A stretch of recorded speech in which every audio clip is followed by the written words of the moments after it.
taking on the Kansas City Royals. It is the rubber game of this three-game series. And hi, everybody. I'm Jim Hunter with Mike Bordick, and a big day for the Orioles and their organization, as today they made it official. Adam Jones has agreed to a 6-year contract extension.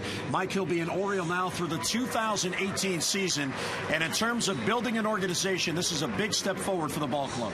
Yeah, well, not only is the organization excited about signing Adam Jones to a long-term contract, but the fans, you can hear the buzz throughout the city the last couple months, playing great baseball, and then to lock up Adam Jones to this multi-year deal just gets everybody more excited about the hope and promise of a championship team here back in Baltimore. Well, Adam Jones certainly is becoming, in a big chain, a long line of tremendous center fielders in Oriole history. You go back for the first big era, Paul Blair. In fact, he's played more games in center field than anyone in Oriole history. Brady Anderson, the most recent era, and now Adam Jones, who today, with his 592nd game, will become fourth all-time in games played in center field. And why is Adam Jones important to the Orioles? Because he is a complete player. Scouts call them five-tool players. Adam Jones can hit for average. He is 10th in the league in batting. He can hit for power. He's got 14 home runs on the year. Last year, his career high was 25. He certainly can run, not only run, but he is a base stealer. He is in the top 10 in stolen bases in the American League. And let's not forget that Gold Glove defense, as Adam Jones not only can run him down, he has a strong and accurate arm and guns down potential runs at the plate. So, Mike, if you're building from within, and let's not forget he's a first-round pick of Seattle the Orioles traded for, these are the type of players you need to build around, and the organization, Dan Duquette, saying he is a cornerstone of what we're trying to do here. Cornerstone is exactly right. Putting Adam Jones out there in center field, Nick Markakis in right, Matt Wieters behind the plate. They signed J.J. Hardy last year, so there's a great nucleus of incredible ball players out there. Adam Jones being the five-tool, quintessential center fielder in the major leagues. You know, he's impressed everybody, but Adam Jones brings more than just an incredible ball player to the game. He's great in the community. The fans love him. His teammates love him. His leadership on and off the field are like no other. So incredible sign here for the Orioles. And you mentioned his teammates love him. Dan Duquette went out of his way of making sure that everybody in the organization regards Adam Jones as a team leader. And Buck Showalter said he leads by showing us how it's done. He doesn't talk about it. He goes out there and he does it, and the players tend to follow to that. They gravitate towards that work ethic. Well, how many times this year have we seen Adam Jones take out a second baseman or a shortstop, breaking up a double play, running hard down the first base line? I think close to leading the league in infield hits. So he's nonstop hustle on the field. He's playing game the right way every time he crosses the lines, running them down in the outfield, coming up with big home runs. I mean, what more do you want? And he's progressed so well throughout his career here in Baltimore. Started off slow, just such promise of him maturing into a great ball player, and now here he is in his 5th year with the Orioles, and just a steady incline in his numbers, and he's really becoming a great player. Yeah, so Adam Jones through the 2018 season will be an Oriole, and of course the Orioles home today. They'll be on the road tomorrow, so the Orioles are celebrating our military on this Memorial Day weekend here at Camden Yards, and now we're going to head downstairs and join the public address, and here's Ryan Wagner. Ladies and gentlemen, we ask that you please rise and that gentlemen remove your hats. On this Memorial Day weekend, the Orioles are pleased to host a special Military Appreciation Day with over 1,000 service members and their families from the Fort George G. Meade, Maryland military community in attendance, including the 9 service members who are currently on field with the Orioles starters. The Orioles and Major League Baseball are also proud to participate in the National Moment of Remembrance, a time to recognize all veterans and remember those who have sacrificed their lives in serving our country. We salute their duty and courage, and in their honor, ask that you join us in a reflective moment of silence.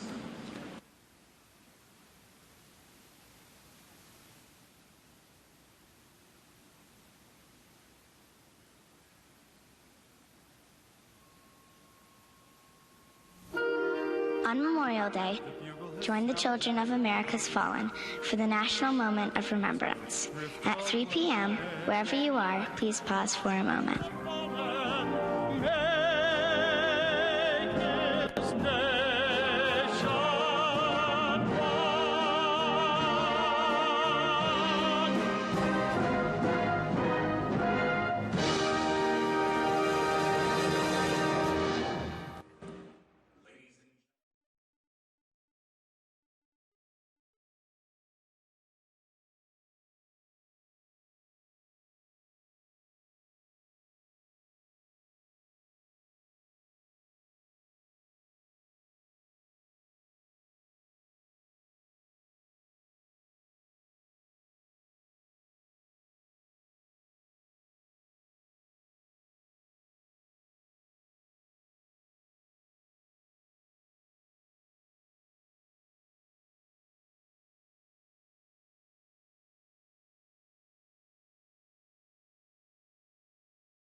is brought to you by Southwest Airlines. Find our fares online only at southwest.com. And by Jeep. Jeep, the unique brand of freedom you'll find only in the full line of Jeep vehicles. Visit Jeep.com to learn more. Rubber game of the 3-game series. It is the finale of the homestand. A time now for our Train game time temperature. Visit Train.com for an independent Train comfort specialist dealer near you. It's hard to stop a Train. It is 83 degrees, just a slight breeze, 59% humidity, and it is mostly cloudy here at Oriole Park. The time now for the Dodge starting lineups. First for Kansas City, Alex Gordon, Johnny Giavotella, and Billy Butler, with Mike Moustakas in that cleanup spot. Jeff Francoeur in right field. Eric Hosmer, suddenly the hot Eric Hosmer, is at first base. Alcides Escobar at short. .307 batting average on the year. Very consistent for the Royals at shortstop. Mitch Meyer will be in center field. Humberto Quintero will catch him at ninth. See your authorized Dodge dealer and experience a world of performance, design, and fuel efficiency. Schedule a test drive or go to Dodge.com and check out our powerful lineup. And there's the scouting report on Brian Mattis this afternoon. Getting ahead, it's been a theme for him. In Brian's last start, he was 17 out of 22 first pitch strikes, and he ended up tying a career high with 9 strikeouts and getting the win against the Red Sox. He needs to stick with that plan to help limit his pitch count and get deep into this game. Off speed, he's had great command with his curveball, and his change continues to get better and better. Look for him to get ahead of some of the Royals hitters with his curve, keep them off his fastball with that change. And keep building. Brian's had a great month of May with 4-1 record, and he's averaging under 2 walks per game in that stretch. He's been able to make his adjustments, and it's been fun to watch his confidence grow every game. So Brian Mattis, this will be his final start in May. Well, we believe it will be. Of course, you never know in baseball. But Brian Roberts, without a doubt, has turned his season around. And from a pitcher who was somewhat of a question mark, Mike, entering the year, look what he's done to turn around his season, his first 6 starts versus his last 3. Yeah, pretty amazing numbers there. First 6 starts, a 1-4 record with a 5.91 ERA, and last 3-0 with a 3.0 ERA. You know, being able to command his pitches and being more aggressive in the strike zone has definitely helped him. But I think his confidence through the course of this year has continued to grow and grow and grow. And he's really come to a point now where he trusts his stuff. He's throwing his pitches with conviction, and that confidence is off the charts right now. And you saw the line at the bottom there, 4-1 in the month of May. Brian is one of just 7 pitchers in all of Major League Baseball with 4 wins in the month of May. So that's how well he has pitched and how well he has succeeded in May. So here's Alex Gordon in the leadoff spot, and there is a strike, and we're underway. Now, Ned Yost had to alter his lineup a little bit because Gerard Dyson is out again today with that hamstring injury that he suffered yesterday, the contusion to his hamstring, as Gordon pops it up. Out there behind second base, Hardy shading his eyes, calls off a charging Avery, and he sticks with it for the out and 1 down. So Hardy makes the play for the out. Well, here's the Orioles defense this afternoon. Avery over in left, Jones in center field, Markakis in right field, Betterman over at third, J.J. Hardy at short, Robert Andino at second, Chris Davis at first, and Matt Wieters behind the plate. So a 2-pitch out here is Johnny Giavotella, who moves up to the number 2 spot in the Kansas City lineup. He is 2 for 8 on the trip, up from AAA. Now Mattis deals a strike at the knee. He's 0-1. 3 straight strikes, pounding the zone. Good sign early. So Johnny Giavotella getting a lot of playing time because Chris Getz is on the disabled list. An injury caused by a collision with Chris Davis when the Orioles were in Kansas City. Now, he did play a couple of games after that, but then in New York, before coming to Baltimore, he aggravated the injury. A very deep ribcage bruise because he backed into Chris Davis and didn't win the battle. Well, actually, he's pretty lucky he didn't get hurt worse than that. Center field, Adam Jones will get there. And the newly signed Adam Jones puts it away, and 2 down in the first inning. So with Getz out, Giavotella seeing a lot of playing time, and with Dyson, who had been leading off, unable to play today, Ned Yost goes with Alex Gordon. So a lot of, as Buck Showalter likes to say, moving parts in that other dugout. Yeah, I'm sure he hasn't had very consistent lineups, moving them around often because due to injury, and some versatile players out there as well, though. The 2 down. Here is Billy Butler, the dangerous Billy Butler. Hit a home run yesterday, and Mattis deals low, and it's 1-0. Butler's having a real good year. He is 5th in the American League with 33 RBIs, batting a .301. And he's got a 3-game hitting streak going as he stands in here in the first inning. Brian Mattis, 25 years old. He is 20-27 on the year. Coming off an outstanding game on Tuesday against the Boston Red Sox, the one game the Orioles won in that 3-game series. Mattis was on the mound for it. Butler deep left field down the line. That ball is going to go. So Butler does it again. He homers in back-to-back games, and the Royals grab a quick 1-0 lead. I walked by Buck Showalter this morning, and just out of the blue, he said, boy, that Billy Butler, probably one of the best right-handed hitters in the game consistently over the past few years. And you saw a reason why right there. Took advantage of a down and in fastball. Really not a bad pitch by Brian Mattis, but he was quick to it, short to it, stayed through it. Well, that's a home run. So for Butler, it's number 11. Yesterday in the 6th inning of Wei-Yin Chan, he homered into the Royals bullpen. That one to left field probably went as far. As Mike Moustakas takes ball 1. That is the 7th home run on the year allowed by Brian Mattis. In his win on Tuesday against the Red Sox, he allowed only 1 run on a solo homer. So the solo homers usually don't beat you. It's what you do before and after those home runs.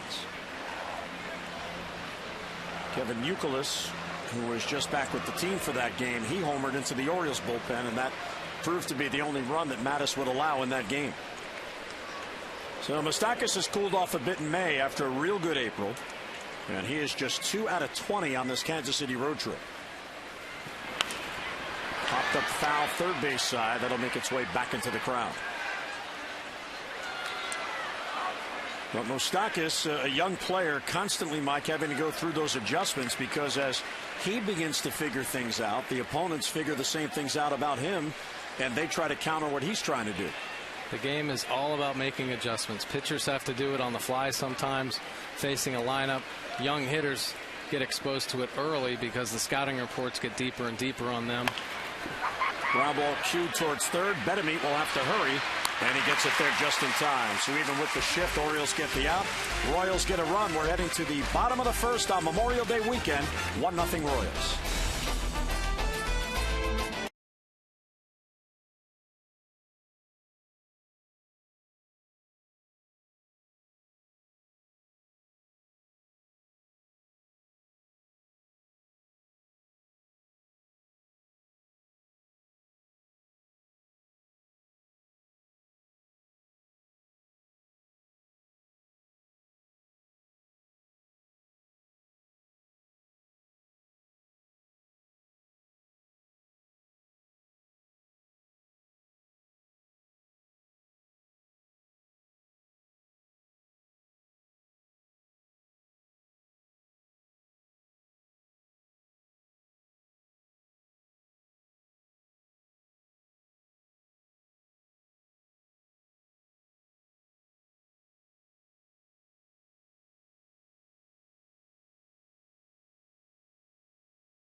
This Memorial Day weekend, some of our servicemen here in attendance, and the Orioles starting lineup brought to you by Southwest Airlines. Xavier Avery, J.J. Hardy, and Nick Markakis.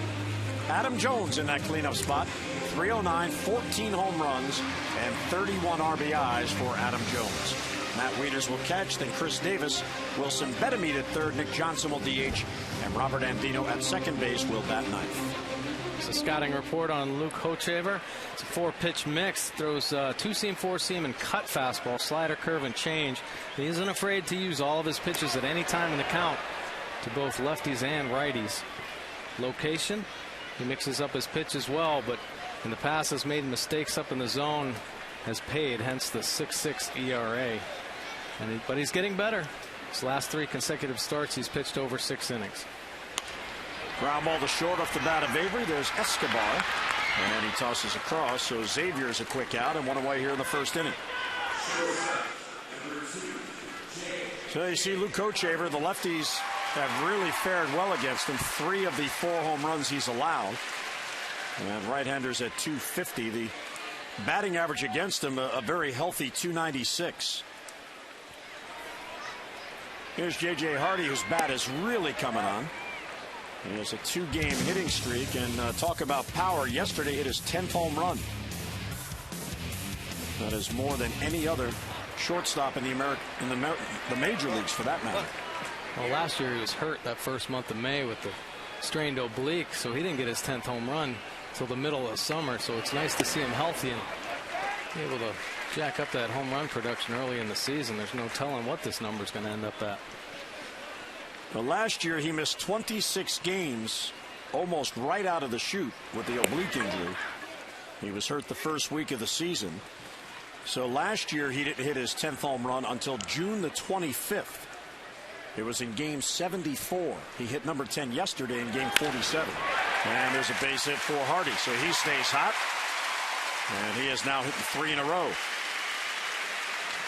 So the Orioles get a 1-out base runner, down by a run.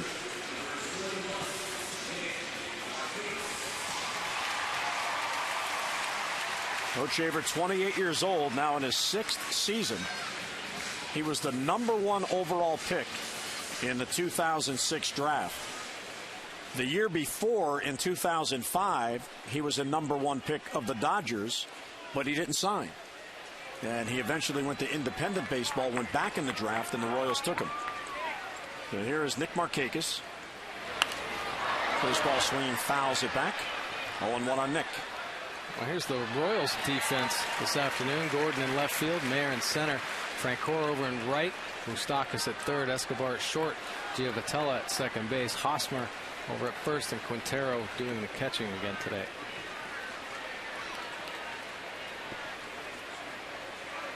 Markakis is having a good homestand. He is 6 out of 18. And he looks at strike 2. A high strike called by Gary Cederstrom.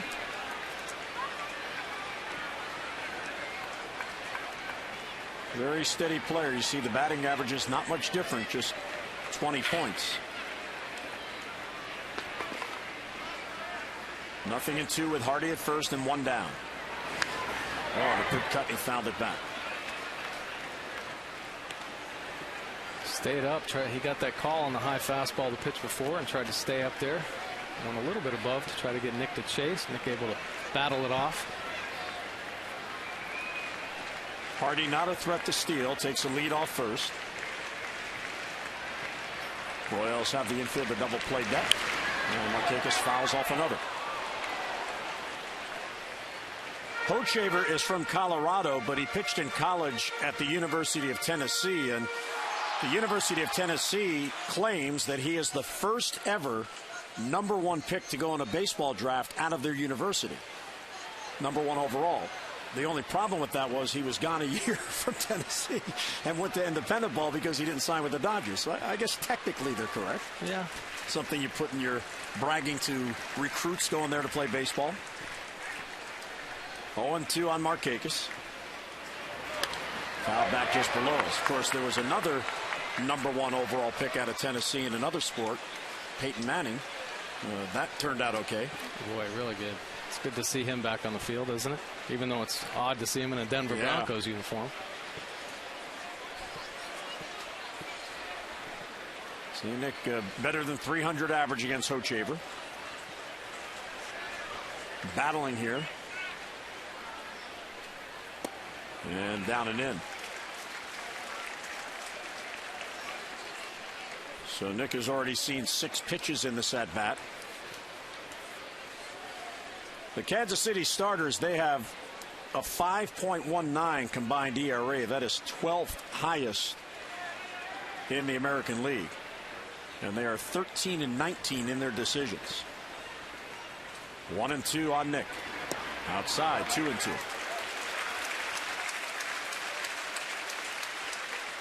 The Orioles today are wearing the camouflage version of their home uniforms.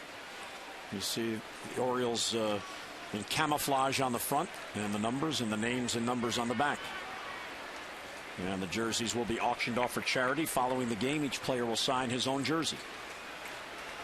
2-2 to Nick is lined in left center field. Moving in on it, Myers sliding, trying, it gets by him. And that's going to go all the way to the warning track. Hardy had the hold to make sure that ball would get through. He's being sent by DeMarlo Hale. No throw to the plate, and the Orioles tie. That'll be an RBI double for Markakis, and the Orioles even the game. What a great at bat that was by Nick Markakis. Fought off some real tough pitches, and he stayed on that fastball away. Drove it to right field. Nice effort right there by Marin center. Just under the glove. J.J. Hardy able to score all the way from first base. And Adam Jones introduced to bat, and the fans on their feet.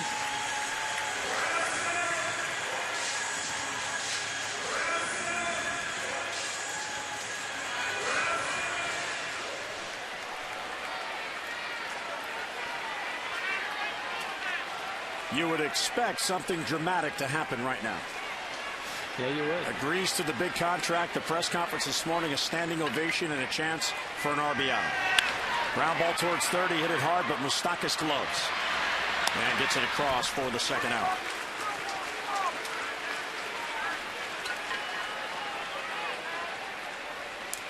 So Jones is retired. He's looking to extend the hitting streak today to 18 consecutive games.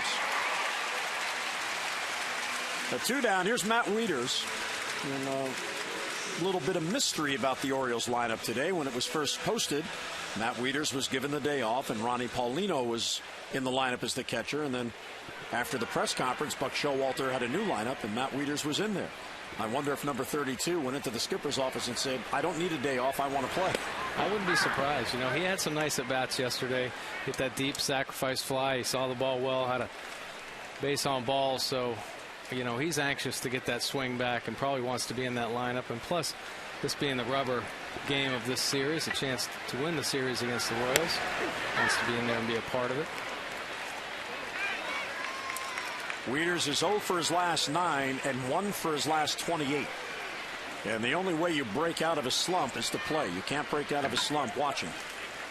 So to his credit, he's in there after the late afternoon game yesterday. 0-2 on him. And it's down and in. Mike mentioned the rubber game of the 3-game series. The Orioles are playing in their 4th rubber game this year. They've won 2, and they just lost to the Red Sox the rubber game on Wednesday.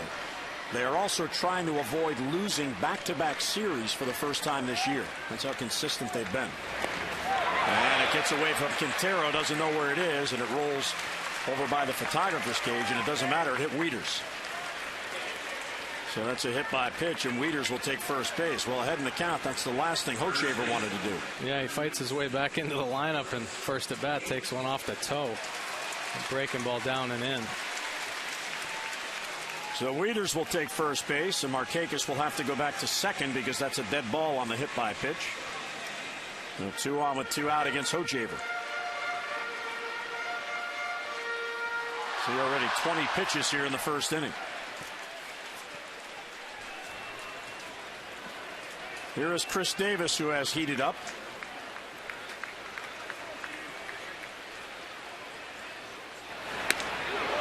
Trying to hit it out, and he swings through it. Well, Chris Davis yesterday hit a home run the opposite way, his 8th home run of the season. He has 3 home runs and 6 RBIs on the homestand. How's it back? It's 0-2.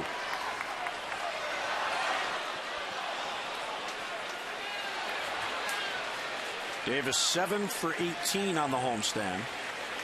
And he's batting at a .412 clip over his last 9 games. Hot. 0-2 to count on him. 2 on and 2 out. Inside, good eye, and a 1-2 count.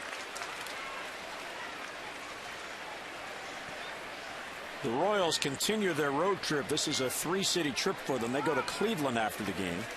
The Orioles will begin a 3-city road trip tomorrow in Toronto. 1-2 is fouled straight down. Might have got a piece of his leg or foot. The Orioles head to Toronto following the game today. 3 games there, then a day off Thursday in Tampa. A weekend series next weekend against the Rays, then up to Boston. A day off Monday in Boston, and then a 3-game series against the Red Sox. So the 9 games are certainly spread out with 2 days off on the road. They make them play 20 games in a row and give 1 off day, and then also then 9-game stretch. They get a couple off days. Fastball he doesn't chase. 2-2.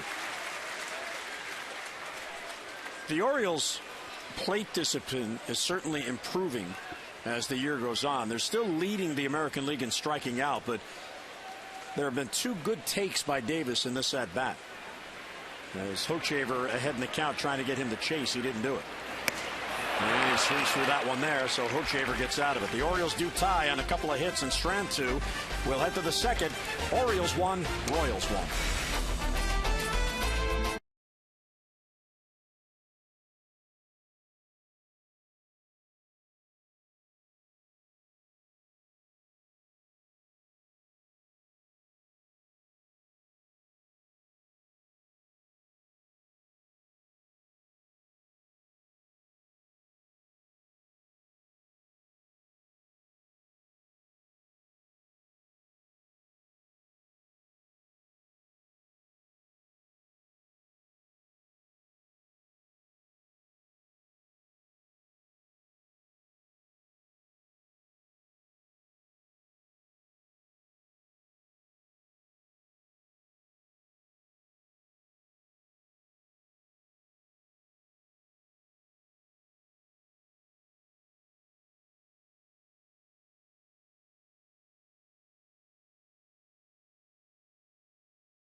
Call for the Luna Double and get your second room of flooring free. 877-241-LUNA. Memorial Day weekend. Some of our servicemen on hand as the Orioles today celebrating the military. There was a U.S. Army drill team that put on a show just before the ceremonies before the game, and so impressive to watch the precision that they go through with the rifles. Right. Well, it all comes from work and practice, dedication. I mean, those guys are drilled so heavily in every aspect of what they do. It is very impressive, though. Here's Jeff Francoeur, a 1-1 game. Mattis had a 11-pitch first inning. Billy Butler hit the home run. The other 3 he retired, so Francoeur will lead off. Hosmer and Escobar will follow. Breaking ball is low, 1-0. Francoeur's bat has heated up. See a 6-game hitting streak. He was 13 for 25 in that streak. And a foul back, 1-1.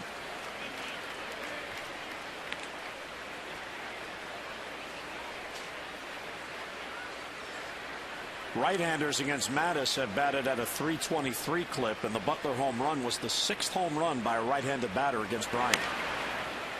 Fooled by that off-speed pitch, and he fouls it off. Yeah, nice change. The only lefty to have homered off Mattis this year, Curtis Granderson of the Yankees. And every time we have one of those stats where there's only one lefty, it's always Granderson. It doesn't matter what the pitcher is. He can hit. 1-2 on Francoeur, leading off in the Kansas City second.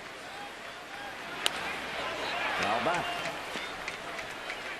And yesterday, Wei Yin Chen, 1 home run allowed by a lefty, a Granderson 2-run homer.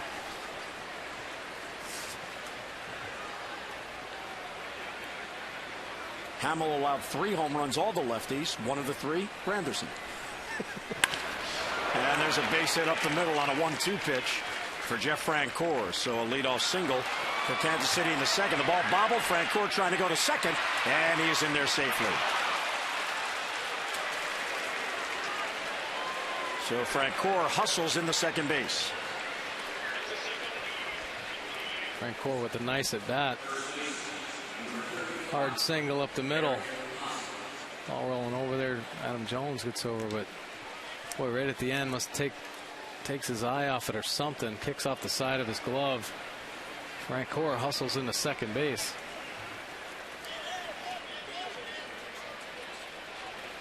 So that'll be an error on Adam, his second on the year. A single and an error, and good base running by Francoeur. Here's Eric Hosmer. Fouls it off, 0-1. Great example of just when you run the bases, run with your head up. Head's always got to be on a swivel. See where the ball is, see what the players are doing, and he took advantage of that miscue right there.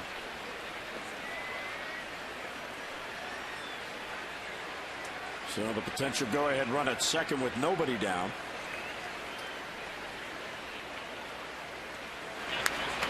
Now back, and it's 0-2.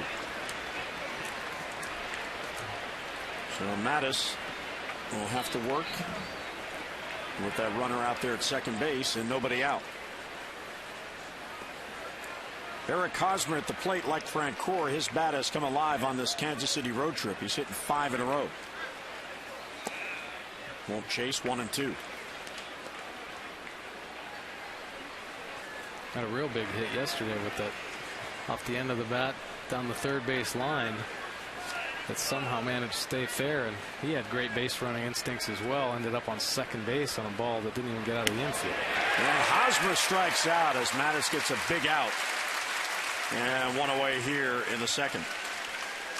Well, if you're around the strike zone, you're going to tend to get more chases, and this one's above the strike zone, and he gets him to swing and miss. And the Maryland Lottery Strike It Risk contestant of the game is Bill O'Connor of Owings Mills. Bill has already won $500, and for every strikeout the Orioles pitch during the game, Bill wins $100 more from the Maryland Lottery. See how you can turn non-winning Strike It Rich scratch-offs into cash and enter to win great prizes at mdlottery.com/strikeitrich. Line drive off the glove of Andino, but he knocks it down, and that'll save a run for the moment. Andino with the leap. It did hit the glove, but then it popped right out. Well, nice effort right there by Robert Andino. Sometimes in day games it's a little tricky to pick up that ball off the bat. Might be a little bright behind home plate, but gives a great effort, jumps, and just hits off. It almost looked like he over boogied and it hit off the heel of his glove. But a nice play saving a run right there by Robert Andino. Francoeur had the hold, and he does go to third after the ball popped out, but he doesn't score. So it is first and third and 1 down. And here is Mitch Meyer. Fastball inside, 1-0.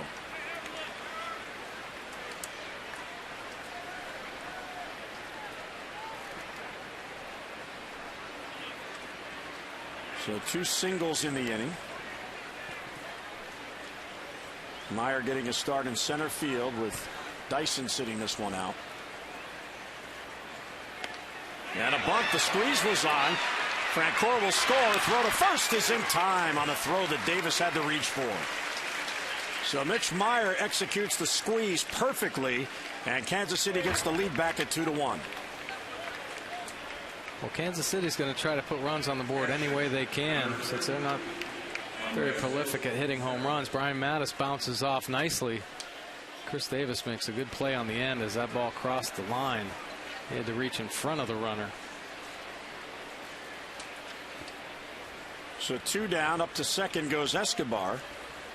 RBI on the sacrifice for Meyer, and here's Quintero. Fastball's too tight, 1-0.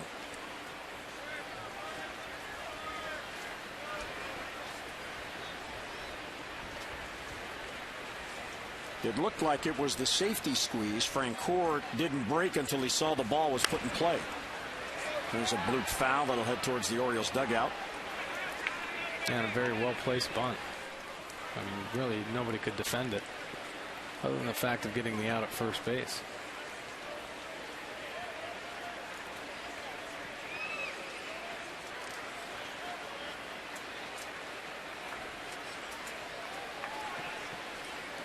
Ball on a strike on Quintero. The line drive to right field. Markakis in on it, and it hangs, and he makes the catch. So the Royals get an unearned run to get the lead. Bottom of the second coming up. 2-1 Kansas City.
Advance by Chevy Cruze, offering the best highway mileage of any gas engine in America.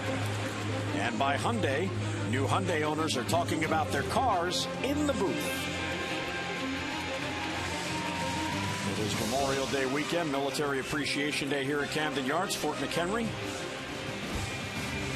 One of the landmarks not only in Baltimore but in the United States, and it's right here in the Inner Harbor. 200th anniversary of the War of 1812. Francis Scott Key wrote the Star-Spangled Banner. The flag here at Oriole Park has the 13 stars in center field for the original 13 United States. Here's Wilson Betemit against Hochevar, and a swing and a miss.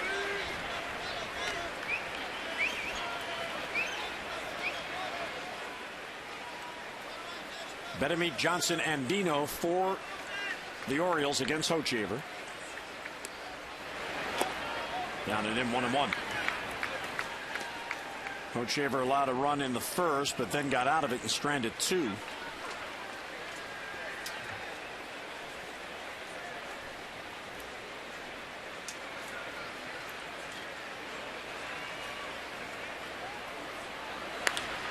Betemit all over that pitch, pulls a foul. Right off a fan's kneecap up in the second deck. Ouch. Yeah. Betemit is hitting 2 in a row. He has only 4 hits on the homestand, but he has 3 RBIs. Big hits, timely hits. Yeah, he makes the most of them. It's incredible. He's been doing it all year. Looks over a pitch high, 2-2.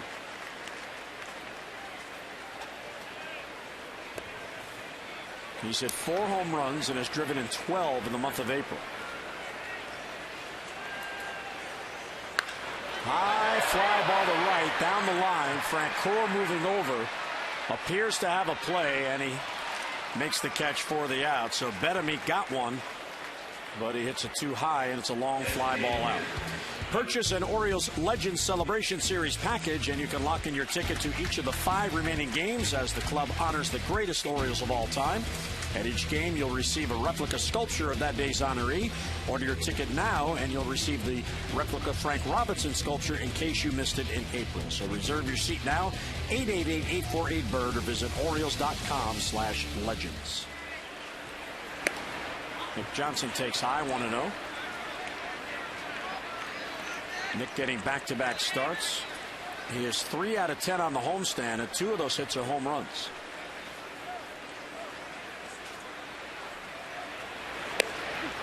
There's a strike taken on the outside corner. Nick has had a big month of May after a tough start in April. But with veterans, you know eventually they're going to figure it out and turn it around, and he has. Fouled off 1 and 2. Well, Buck loves players with track records, you know, knowing that they're going to be able to bounce back. I mean, Wilson Bedeman, we talked about him earlier. Track record of as a slow starter, and his average progressively picking up as the season goes on. Nick Johnson certainly has a great pedigree as a major league player. Strike 3 called. Gary Cedarstrom felt that hit the corner. Johnson let it go by, so strikeout number 2 is the second out in the inning. Hochevar throws his two-seam fastball in and comes back over and catches the inside corner of the plate. And if he's going to be effective today, pitching in is going to be a key for Hochevar for sure. 2 quick outs. Here's Robert Andino, the number 9 batter. And the breaking ball misses low, 1-0. Robert 2 out of 7 in the series. He has a 3-game hitting streak going, 3 for 10 in those 3 games.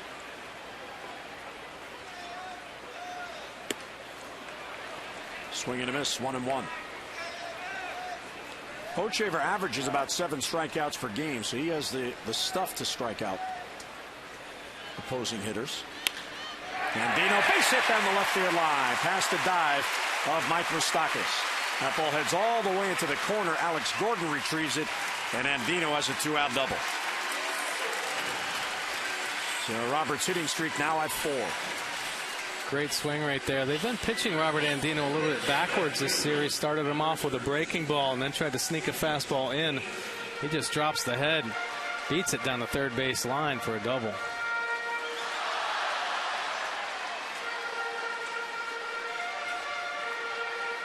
So a 6th double on the year gets him in the scoring position with 2 down. Orioles down by a run, and here is Xavier Avery.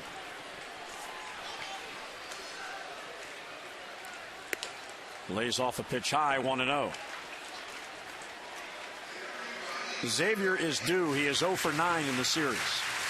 Rounded out his first at bat.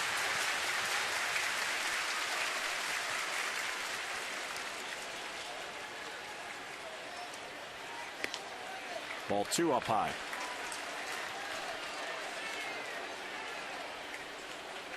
Xavier playing in his 14th game. He has 5 multi-hit games already.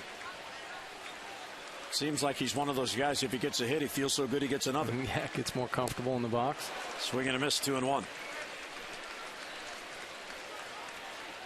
A little over aggressive right there, 2-0. You know, I think in situations like this, he's having his first mini slump in the big leagues. Maybe wanting to try to do a little bit too much. A little big on that swing. Kind of stay with your game plan. He looked so comfortable early on with base hits the other way and up the middle, not trying to do too much. 2 balls and a strike on him. And a swing and a miss, some kind of off-speed pitch there. Xavier swung over it. At his press conference today announcing his contract extension, Adam Jones made a point of thanking Buck Showalter. In spring training, Adam's locker had Xavier Avery on one side and L.J. Hose on the other. 2 young upcoming players, and Adam enjoyed being their tutor. 2-2 the count. And swung on and missed. Trapped by Quintero. And Avery's retired at first. That'll end the inning. So a 2-out double, 1 left. We'll head to the third. Kansas City with a 2-1 lead.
Obviously, they're the owners. None of this could have been made possible without them.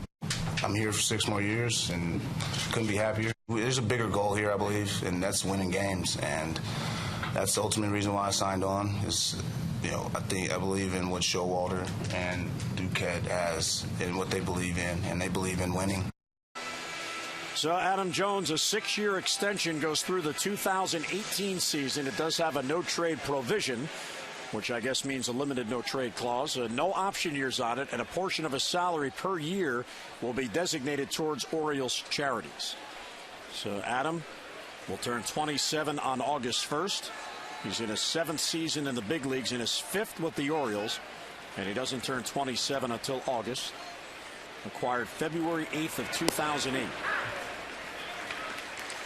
And Dan Duquette said he's a dependable player, and you build around dependable players. They stabilize your team, and he is at the elite level. And that's why you make that kind of commitment. Line drive to right field. Markakis back on it. It's over his head, and it's against the wall. So Gordon hits it well. He is heading to second base and has a leadoff double. So Mattis has allowed hits in all 3 innings, and the leadoff man at second base for a 2nd consecutive inning. Today, as you see, the Orioles are wearing these special military-inspired jerseys to show their support for our armed forces. And you can show your support. Visit Orioles.com/military and bid on these keepsakes. The jerseys will be autographed by the player or coach who wore them, and all the proceeds will benefit the Fort Meade Alliance. Now, bidding will close next Sunday, so get online, be generous. Orioles.com/military. So the Orioles down by a run, and Kansas City gets the leadoff man to second. Here's Johnny Giavotella. And it's outside, 1-0.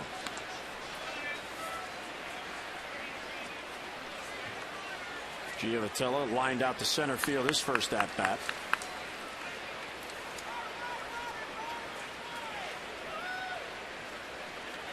Mattis making his 10th start of the year. And there's a strike at the knees, 1-1. Because the Orioles finally had that day off on Thursday, Buck Showalter had a choice which pitcher would pitch today. Tommy Hunter's turn had been coming up the day before Mattis, but Mattis is pitching on turn today because of the day off. So Tommy Hunter was pushed back a day, and he'll pitch the opener instead tomorrow in Toronto. One of those unique things that happens for a manager when a day off comes, because it does affect at least one pitcher, and in this case it's Tommy. Well, extra day's rest I think is fine for Tommy Hunter to keep Ryan Mattis rolling. He's been so successful this month. Keep him on pace. 1-2 pitch hit foul. And the same scenario will come up next week on the road trip. The Orioles are playing 6 consecutive days, beginning with the day Friday here against Kansas City, 3 against the Royals, and then 3 in Toronto before the next day off. So the next thing can occur next week in Tampa if Buck elects to do so. 1-2 is low. Do you give Jason Hamill, say, 1 extra day because he's been pitching on the knee? Or do you give Wei-Yin Chen that 1 extra day because that's what he's accustomed to when he pitched in Japan? Well, there are options there. I think probably more importantly, it's going to depend on Hamill's knee, how he's been recovering and responding here this week. 2-2 on Giavotella. Runner at second, none down. And a bouncer towards third. That won't advance the runner. Bettamy will get it to first. High throw and out as Davis got the foot back down. Lance Barksdale right there. And Davis alertly took his foot off the bag to catch the ball and then got the foot back down. Yeah, pretty good play. Not a very good situational hitting by Giavotella, heading the ground ball to third base, but Bettamy with the high throw, and Chris Davis up and gets his toe back down there just in time. So Giavotella cannot advance the runner, so first base is open, which means Billy Butler will not be able to hit. The Orioles will walk Butler intentionally and go after the lefty on deck, Moustakas. Butler homered his first at bat. He homered yesterday. And he's had hits in all 3 games in this series, so Moustakas will bat in the third with 2 on. Minor league note, the Bay Sox are playing a day game today. And if you look at the box score, it will have an Oriole flavor. The first 3 hitters in the Bay Sox lineup today, Brian Roberts leading off. He's at second base. Endy Chavez in left field, batting second. Mark Reynolds at third base, batting third. And Bobby Bundy's making that start. Dylan's brother. Dylan made his Frederick debut last night and pitched well. Shocker, he gave up some runs. Yeah, right. He gave up a home run. Are you kidding me? What's going on with Dylan? He's slumping. That's so good for him, though. Get promoted up to a higher level. And win, in which he did. Got a great win, pitched well. There's a good-looking breaking ball for a strike to Moustakas. So the Orioles hope for a ground ball here. That would turn 2 and end the inning. The Orioles have a modified shift on Moustakas because there are 2 runners on. Another breaking ball for a strike, 0-2. There's a big hole where the routine shortstop position is because Hardy's shading up the middle, but Bettamy, because there's a runner at second, he has to play closer to third. If you stray too far, as Adam Jones showed yesterday, you'll just take third base. High fly ball to right. Markakis battling the sun. Gordon's going to go back and tag to draw a throw, and he bluffs going, and Markakis makes the play and fires all the way back into third base. Crowd always appreciates a strong throw from the outfield. Markakis, of course, has led the league in outfield assists a few times, showing off his arm. Adam Jones likes to do that out in center as well. I think sometimes they know that runners aren't going to go, but they just like to show off their gun to get a little crowd reaction to it. Loosen it up a little bit. Yeah. Here's what you'll get if you test me. Well, Madison Weeder's having a chat with Francoeur coming up. Francoeur singled his first at bat. He is now hitting 7 straight games. He advanced to second on that base hit when Adam Jones overran the ball for an error. So Matt is trying to get out of this jam. 2 on and 2 out. Good cut. He found it back. Jeff Francoeur, 28 years old. He was a first-round pick of the Braves, his hometown team. And Kansas City now his 4th club. He had 20 home runs for the Royals last year, and he has solidified right field. Fastball's high. Here's the flag court. Fans try to get those prime spots on the rail.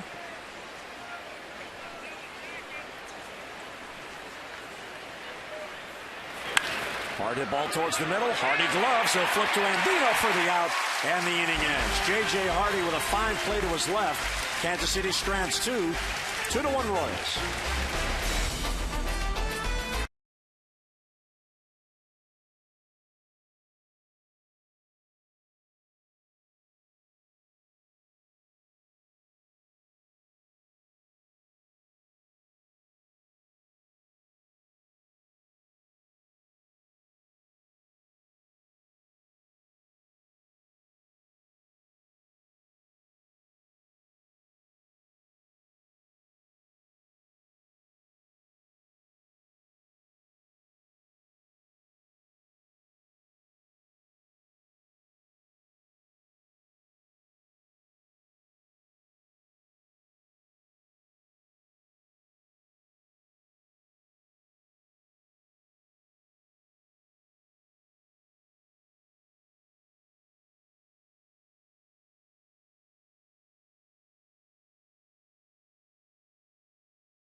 Military Appreciation Day here at Oriole Park on this Memorial Day weekend. The Orioles will be out of town tomorrow for Memorial Day, so celebrating today and doing an outstanding job of honoring the memory of the fallen who gave the ultimate price so that we may be free.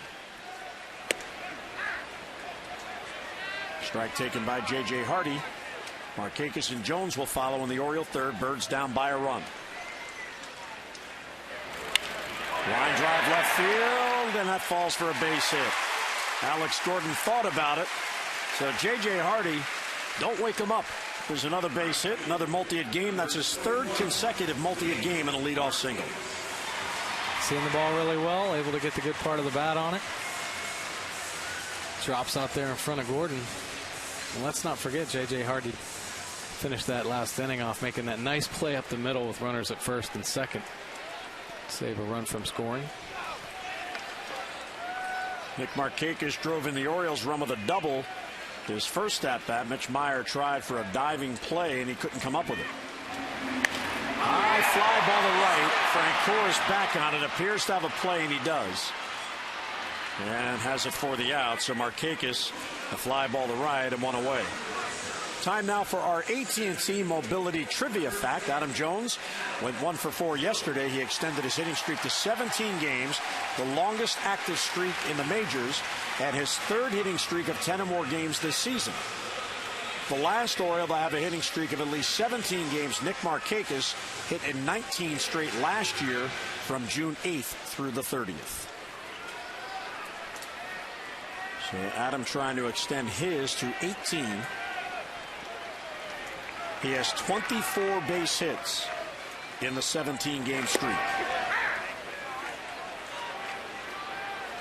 Adam has 15 singles, 2 doubles, 1 triple, 6 home runs, and 6 multi-hit games during the streak. Productive streak.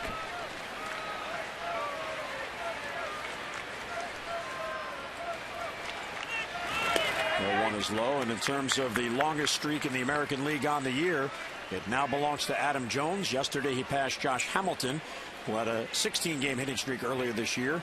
Josh Willingham and Derek Jeter have had 15-game hitting streaks. Jones is the only extended hitting streak that is still active.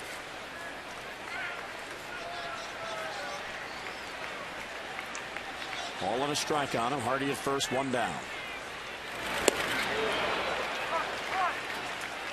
If you're Adam, you really have to guard against trying to do too much today because of all that went on earlier with the press conference. And yeah, you want him to settle back into himself, you know, just being Adam Jones, the great player that he is.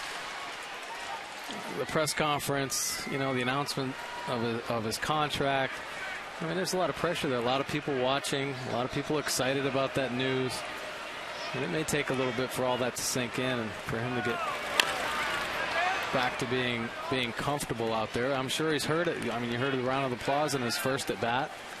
So everybody in the stadium, you know, they're supporting him. They want him to see well, but you don't want him to put too much pressure on himself and think that he has to put the team on his shoulders and lead them, you know, for the next 4 months or the next 6 years. And he reminded everybody, yes, he's not from here, but Baltimore is now his town.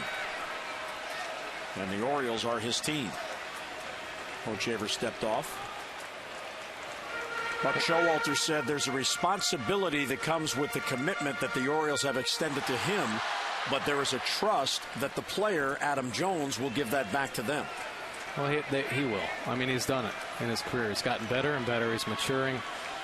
Every year he played, and this year you've seen just a great example of, you know, him putting everything together and just playing the game the right way. And he is a great example. And you had mentioned that Buck put him beside L.J. Hose and Avery in spring training. That's trust in your player. Okay, here's a veteran Oriole player, center fielder, and he trusts that he's going to try to teach Xavier Avery and L.J. Hose the right way to play the game, the right way to handle yourself on a daily basis. So, you know, when you have your manager putting you in a position like that, that just tells you that he trusts you and that he admires the way you go about your business. 2-2 on Jones. Popped him up on a breaking ball. Straight over the diamond. Hochshaver didn't see it. He's getting out of the way, and Moustakas picks it up and grabs it in foul ground. So Jones is retired for the second out. This day in baseball history is brought to you by Ocean City, Maryland. Make memories of your own this summer. Book your vacation at OCOcean.com. May 27th, 1968, Major League Baseball expanded outside the United States when the National League announced the addition of the Montreal Expos to the National League. San Diego was also awarded that team, and they began play in 1969, and that's when divisional play began. Up to then, it was just one league.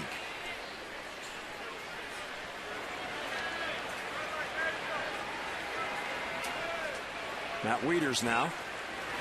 And a base hit up the middle for Matt Wieters. Hardy's thinking about going to third. Francoeur overran the ball. Hardy was going anyway.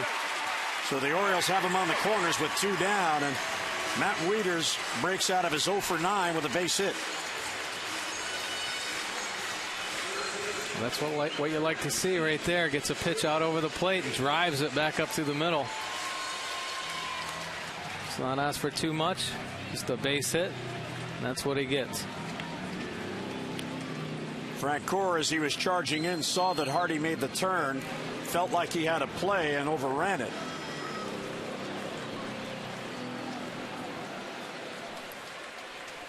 You see, he has one of the best arms in the American League. And here's Davis, fouls it back this way. 5 outfield assists for Jeff Francoeur. Sounded like it hit Rex Hudler's glove in the booth next door.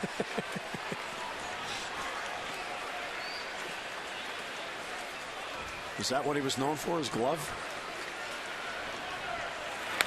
High foul. Oh, boy, he just missed it. You talk about being on a pitch. Snap your finger. If he was that much later, that might have hit the warehouse. I thought that was going to go over the warehouse for a second. Man.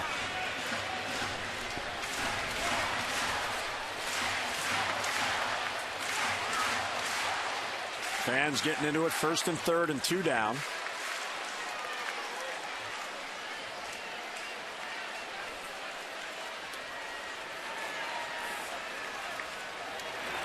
And Davis down on strikes, and that ends it. So Davis 0 for 2 with a couple of Ks. Bergstrand 2. We go to the 4th. 2-1 Kansas City.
Together that stands the test of time. You know, that's one of my biggest.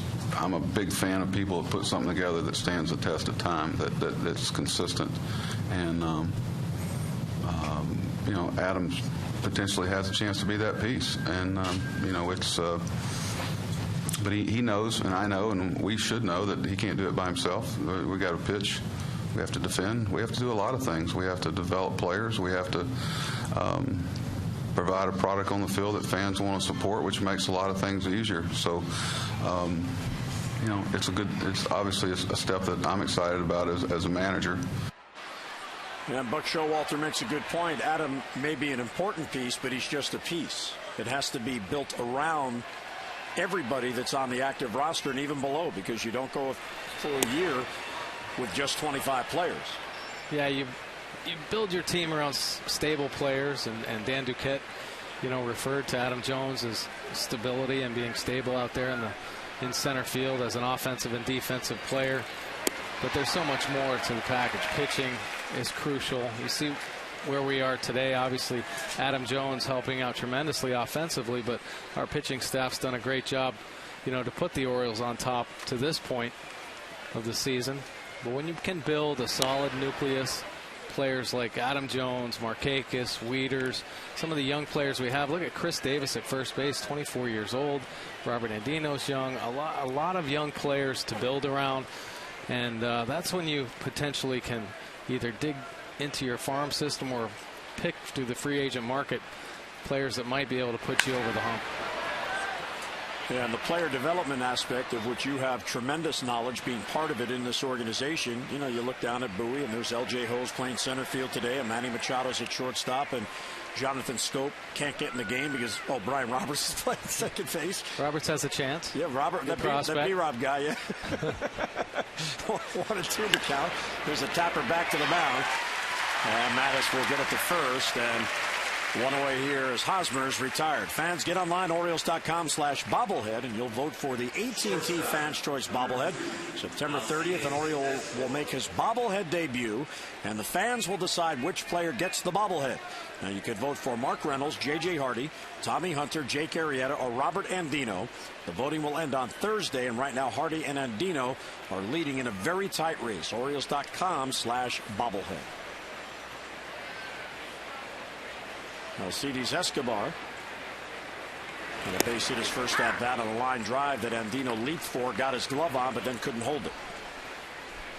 You know what I love most about the Adam Jones signing is the fact that he wanted to be here. He can sense a change, a feel in the organization. You've mentioned some of the young talent and the prospects. Right to Bettamy. And 2 down. In the minor leagues.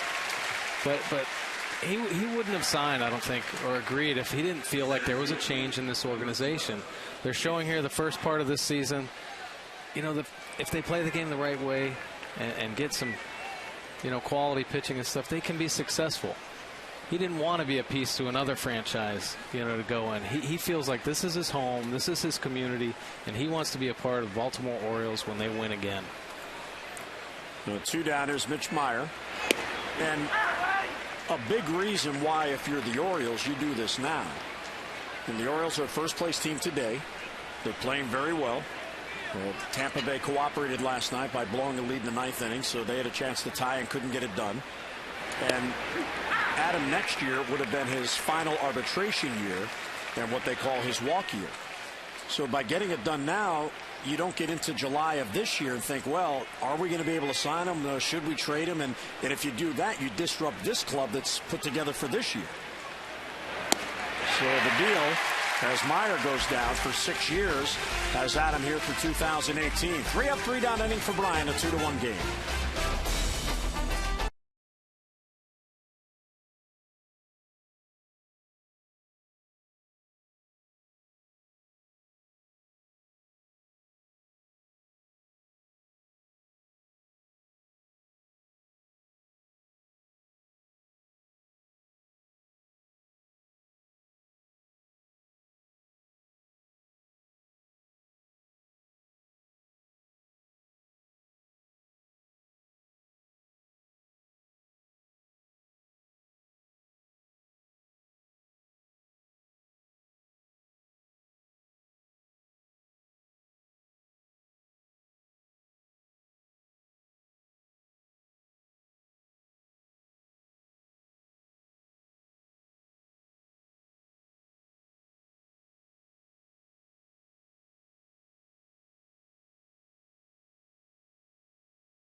Is brought to you by AT&T 4G LTE with speeds up to 10 times faster than 3G AT&T.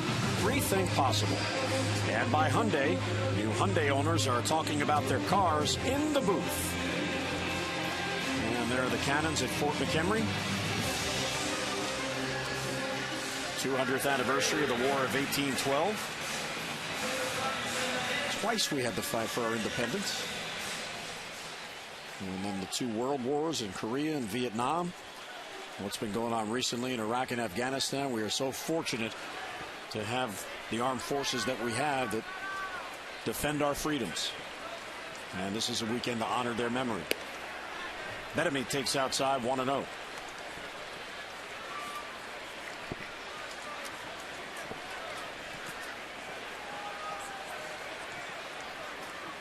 I know you coming from a military family, you certainly appreciate that. Yes, oh yeah, definitely. My father was in the Air Force for over 20 years, so grew up an Air Force brat.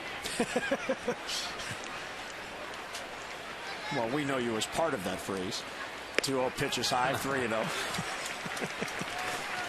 Hey, I got that from B-Rob. I'm just, saying what I heard. Your student. And there's a 4-pitch walk. How about that? Down by a run, a 4-pitch walk by Hochevar. His first walk of the afternoon. Mid-Atlantic Sports Report is back tomorrow, 4:30 to 6:30. Join Tom Davis, Mel Antonin, Phil Wood, and Dave Johnson. They'll be on Memorial Day with a closer look at the Adam Jones contract extension.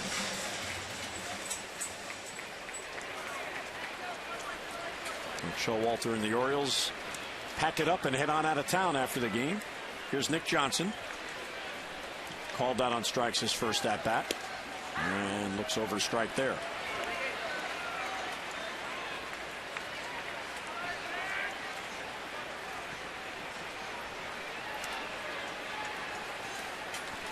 Johnson 4 home runs on the year, 11 RBIs. Orioles still leading the league in homers with 72.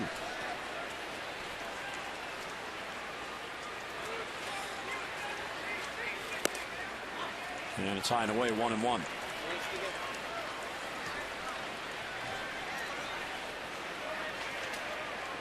Hochevar has never won a game against an AL East opponent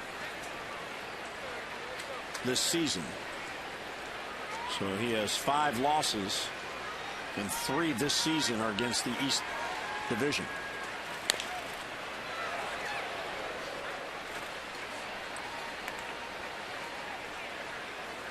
There's a look at that hole over there.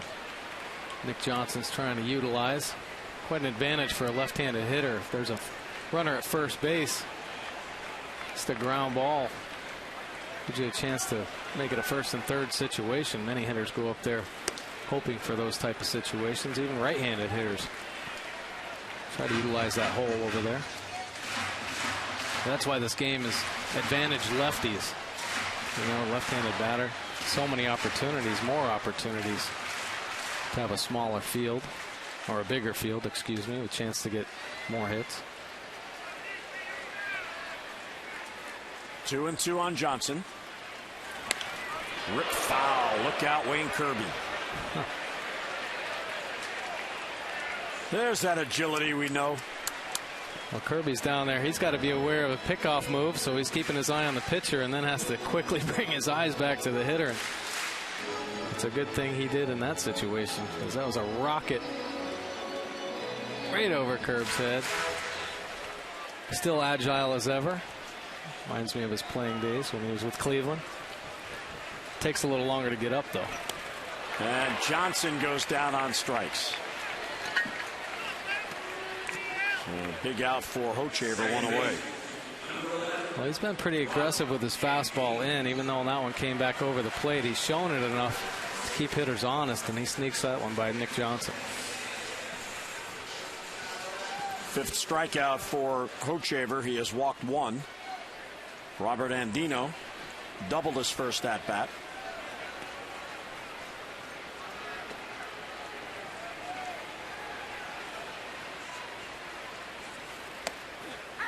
Breaking ball for a strike, 0-1. Seen a lot of first pitch breaking balls against the Royals. It's hard to go up there in an 0-0 count, though, and say, I'm just going to sit on a breaking ball.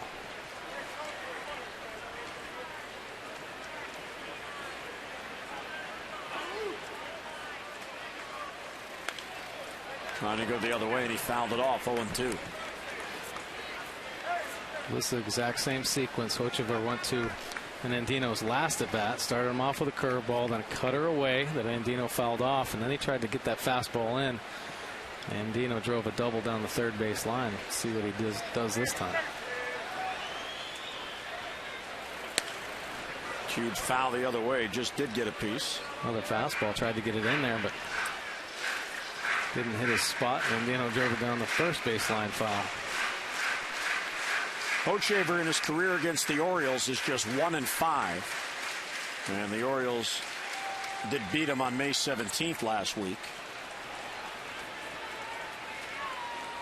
The 0-2 down and away, Andino wouldn't chase. Hochevar pitched the day game that the Orioles won 5-3.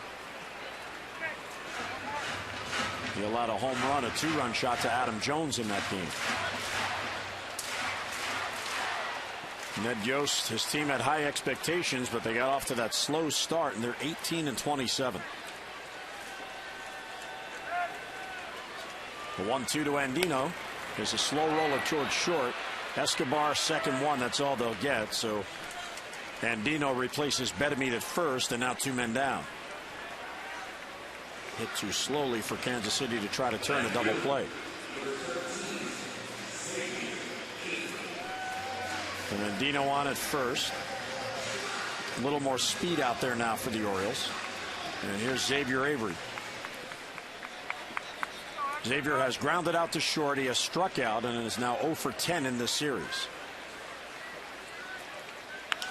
First ball swinging, fouls it back.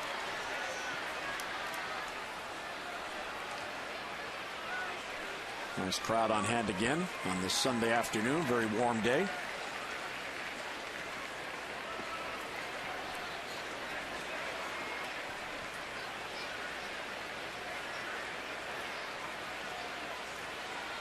Andino runs. The 0-1 swung on a miss. Throw to second is high, and it goes into center field. Andino gets up, and he's going to get to third. So a stolen base and a throwing error. And now the tying run is at third with 2 down. Robert Andino picks a good pitch to go on. Slider down and in. It's a good jump. A high throw. Boy, it keeps his head moving. Knows that it's a high throw because he can see that shortstop jumping up in front of him. Gets his head quickly to the outfield. Picks up the ball, and on he goes to third base. 0-2 the count on Xavier Avery. Line drive right field. Base hit for Avery, and the game is tied. A big 2-out base hit for Xavier Avery. His first hit in the series. And the throwing error hurts. The stolen base pivotal, and the Birds are back even. Well, nice job of hitting. Hochevar's been staying inside on Avery. Avery finally able to get the bat head to it with 2 strikes. Hits that ball hard and really taking advantage of that error, because even if Andino is safe at second base and has to stay there, that ball's hit so hard he might not have a chance to score. So the error coming up huge. Yeah, in particular with Frank Cora, the right fielder. He has that accurate, strong throwing arm. Here's J.J. Hardy. Avery runs. Pitch taken outside. Throw to second. Not nearly in time. From his knees, Quintero had to throw it. And Xavier Avery picks up his 4th stolen base. And now a single, and the Orioles have the lead. Picking a couple good pitches to run on. Sliders down and in. Avery with the big jump just puts his head down. Makes it easily. Quintero doesn't even want to bother standing up to try to make that throw. Doesn't have time to. Just throws from his knees. 1-0 on Hardy. Ball 2. Our PNC Inside the Numbers brought to you by PNC Bank. For the achiever in you. Most RBI by a duo in the month of May. Well, Hamilton and Cruz 49. Look at that. Jones and Hardy 37 on that list, running 4th in the American League.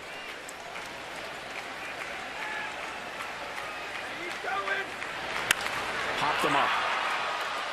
Shallow right, Francoeur coming in. He sees it, calls off the second baseman Giavotella, and he has it for the out. Xavier Avery with a big 2-out hit. We'll head to the 5th, tied at 2.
Place in the AL East. Today they are in first place, a game up on Tampa Bay. They're averaging more runs. Their slugging percentage is higher.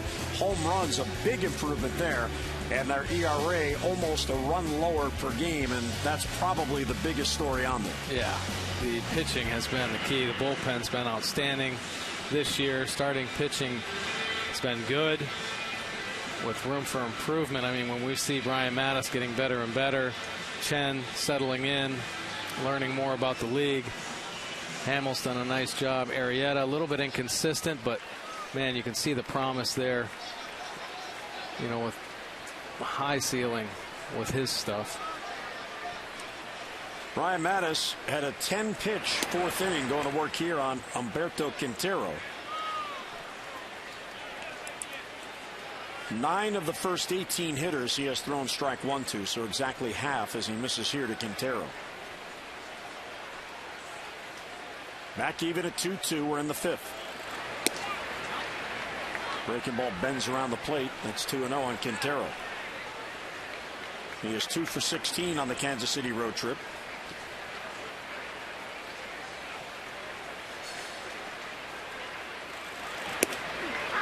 There's a strike with a fastball. Quintero's out of Venezuela. He has been in pro ball since 1997. So this is his 16th professional season. Bounce towards third, foul. He's had some big hits against the Orioles. Had an RBI yesterday with a double. When the Orioles played them in Kansas City, had a couple big hits as well with some RBIs. And 2-2 on Quintero. And he got him. Off-speed pitch and a good one. Back-to-back Ks for Mattis. 1 away here in the 5th inning. Great pitch right there. Really pitched him tough. Now, Brian Mattis, this season, players who bat number 1 in the batting order hit .480 against him. Players in every other spot in the batting order, .260. So today, Alex Gordon in that leadoff spot, what has he done? He's gone 1 for 2. The rest of the lineup, 3 for 16. Man, walk that leadoff hit. Explain that to me. Well, I think he's aggressive to the top of the order. You know, he wants to get ahead. He doesn't want to have to potentially face, you know, the middle of the lineup with guys on base. But unfortunately, it hasn't been working out. The leadoff hitters have been hitting at a pretty good rate. Gordon doubled over the head of Markakis his last at bat, so 1 out of 2. Good take, 1-1.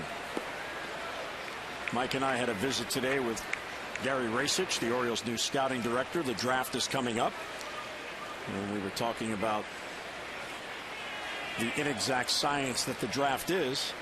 Here in this matchup at the plate, you have a couple of former #1 picks. Brian Mattis went 4th overall to the Orioles in 2008. Alex Gordon wins 2nd overall in the first round of 2005 to the Royals. The only player taken ahead of Gordon was Justin Upton of Arizona. Alex was a college player at Nebraska.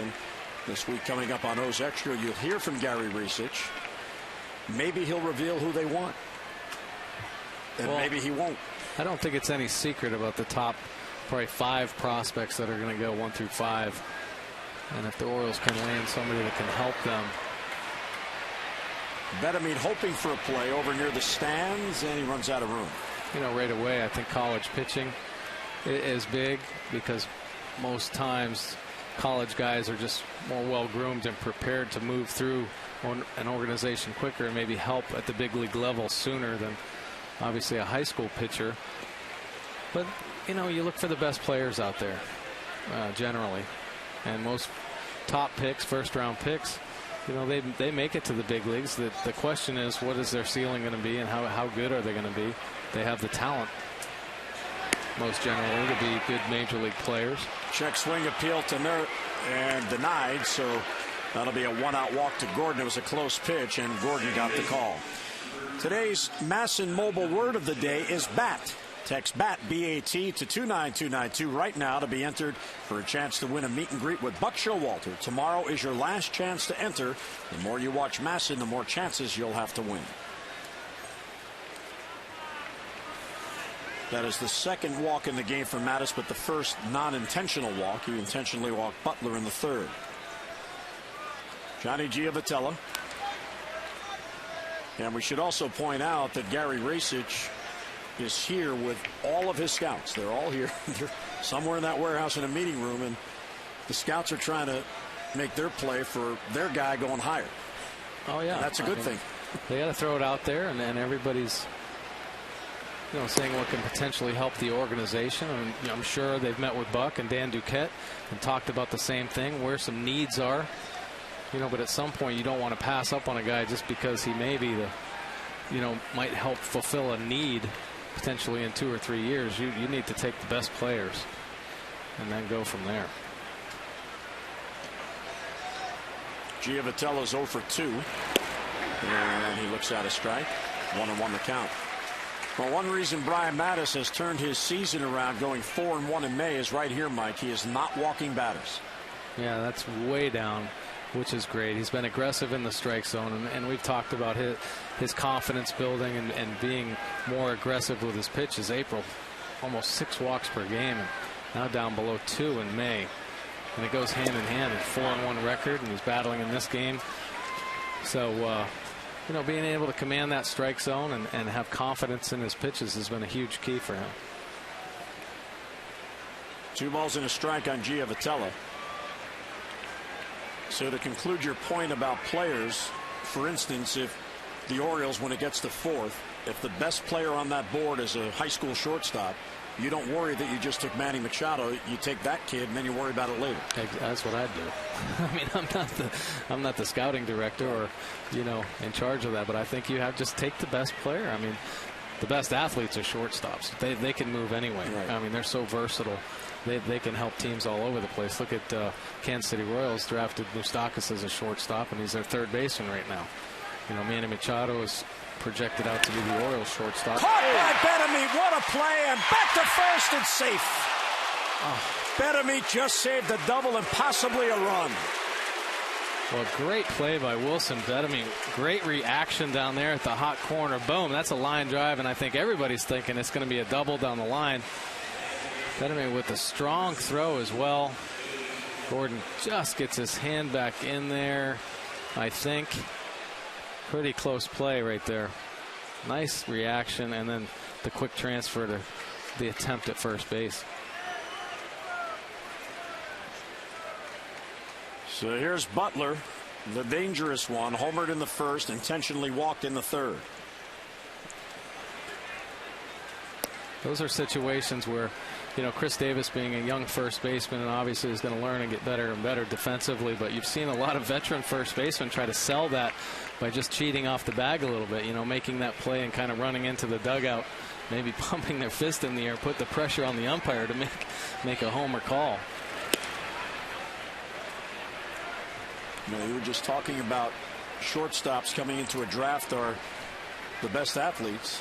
Adam Jones, who today gets the big deal, he was a first-round pick out of high school by Seattle as a shortstop. There you go. And then they converted him. 2-0 on Butler as Mattis is being careful. There's ball 3.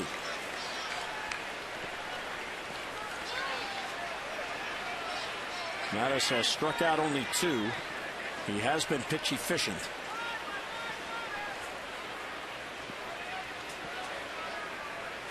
Defense helping him out this inning. And there's a 4-pitch walk. So even though that pushes the tie-breaking run in the scoring position, it looks like Mattis would rather go against Moustakas with 2 men down. Yeah, nobody wants to face Billy Butler right now. He is hot. Hitting home runs in back-to-back games, long home runs at that. So you see he's thrown 19 pitches this inning, the most in any inning. And here's Moustakas, who was 0 for 2.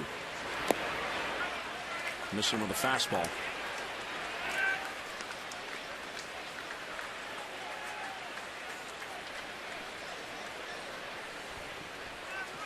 Gordon at second, Butler at first, and 2 men down.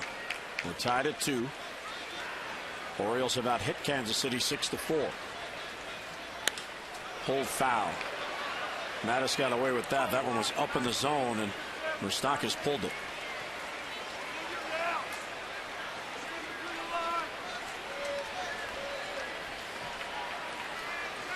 Ryan trying to go to 5-4 on the year.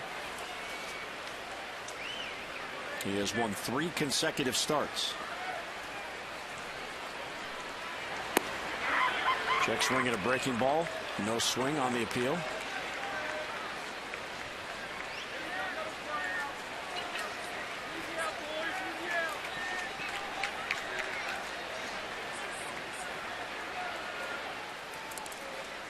The last time Brian won as many as 3 consecutive starts was August into September of 2010, 2 seasons ago.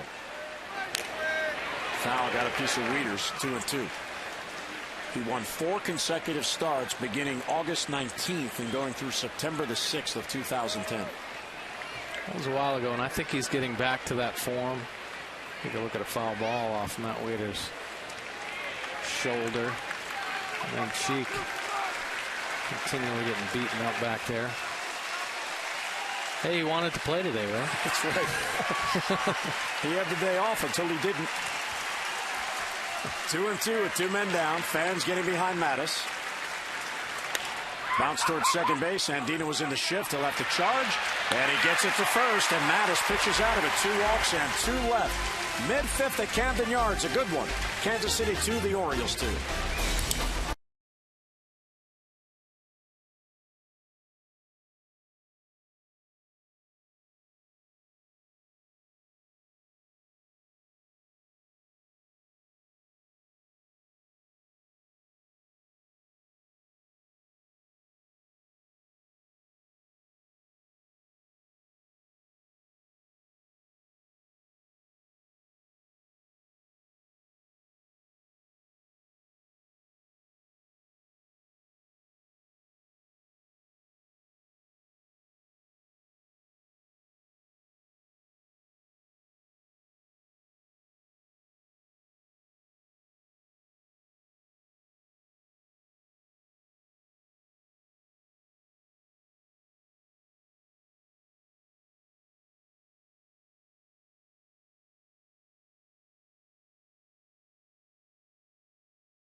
happy you can make us a part of your Memorial Day weekend celebration with your family. Jim Hunter and Mike Bordick, and a good one here at Camden Yards. A 2-2 game going to the bottom of the 5th. Brian Mattis 4-1. He's been consistent, and he's pitching very well today, getting out of a jam there, stranding 2. Yeah, he looks good. He's been helped by his defense. Great play last inning by Betterment, robbing that line drive, potentially double down the line. J.J. Hardy made a nice play up the middle on a ground ball with runners on base. So Mattis has been pitching well, pretty effective, smart pitching too. I think that last inning crucial to make that unintentional pass to Billy Butler, and then able to get Moustakas out right there.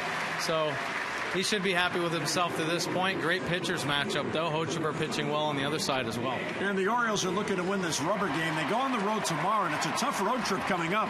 Not only is it 9 games, it's 9 games within the division, all on the road. Yeah, always a test. It seems like there hasn't been an easy stretch at all for the Orioles in this part of the season. I mean, they've had to play the East a lot, which they have to anyway. But to go up there and now face Toronto and then Tampa and the Red Sox all back-to-back, continually tested. So Nick Markakis leading off, and he takes strike 1. Markakis, Jones, and Wieters. And it's low, 1-1. Highest batting averages to lead off an inning. Sadis Escobar, the Royals shortstop, at 429. Nick Markakis at 423. He is so consistent. And has that good eye. 2 balls and a strike on him.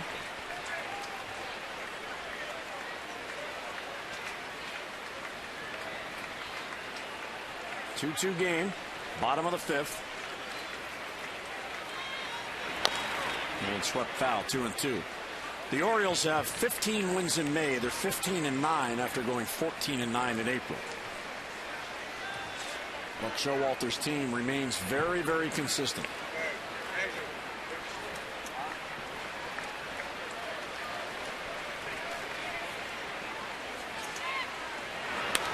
Two is hit back this way and just below us. Well, I almost swore on air, folks. I had it. I was right there to protect you. I was bailing. Oh, my gosh. What a heads up one time. I was going to catch it. I didn't need to give you a heads up. Well, get dirty. Make a dive and play. Yeah, you would love that because then you could take over. Well, Jim had to leave the booth, folks. I'm back on the air here.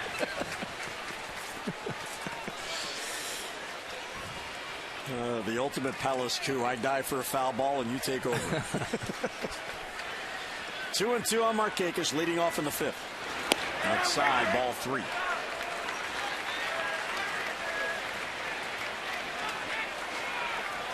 Hochevar's pitch count getting up around 84 pitches right now, and Markakis definitely working him.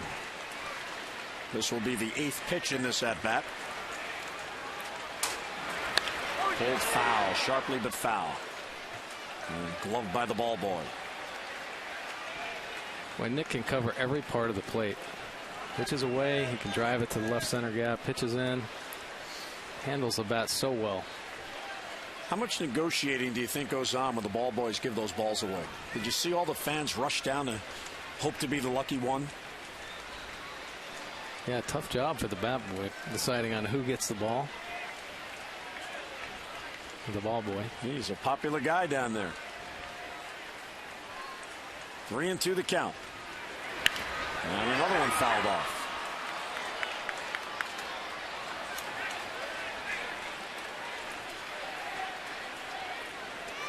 Well, Markakis had a 10-pitch 4th inning. Or Mattis had a 10-pitch 4th inning. This is a 10-pitch at-bat for Markakis.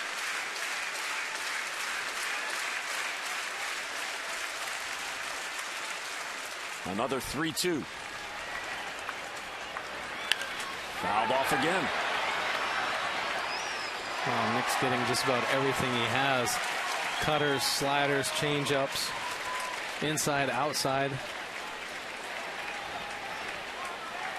Hochevar not really making a mistake, just making great pitches. Markakis able to fight him off. Jones on deck and then Wieters in this 2-2 game. Bounce to second base. Giavatella's there, plays the hop. Markakis is retired and one away in the Oriole fifth. So an 11-pitch at bat, and the battle won by Hochevar.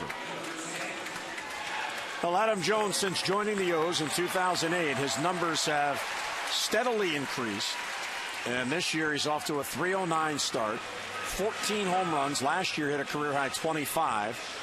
And 31 RBIs, trying to top last year's career high of 83. Of course, in 2009, made the All-Star team and won a Gold Glove. Well, it blows me away, the steady increase in all of his numbers. Power numbers up, RBIs consistently going up. I think he's becoming more sound with his plate discipline. And that's the projection out. You know, he hasn't reached his limit yet. I don't think a lot of people feel.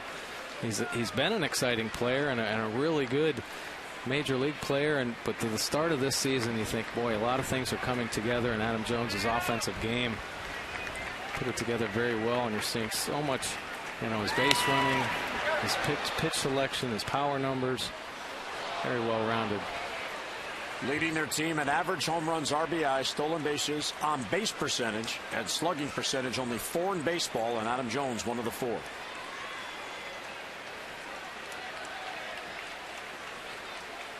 One and one the count. Adam is 0 for 2, trying to extend the streak, and he looks at it outside.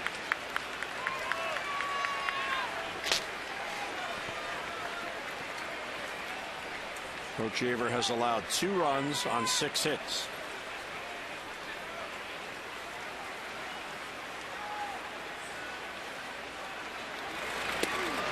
Breaking ball, he saw it, he just couldn't reach it.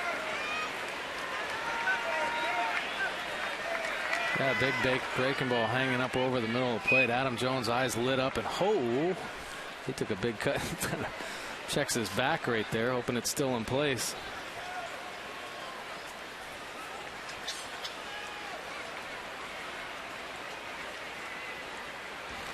Two is outside, all the way back to the screen. Ball 3. Just a bit outside.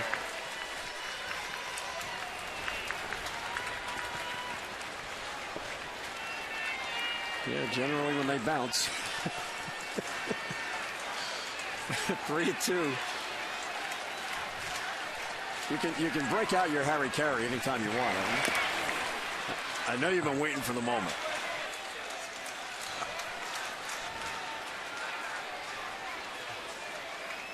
Well, one of Adam Jones's trademarks is to be able to blow bubbles while he's making great plays, and whoop, there's a bubble on the swing.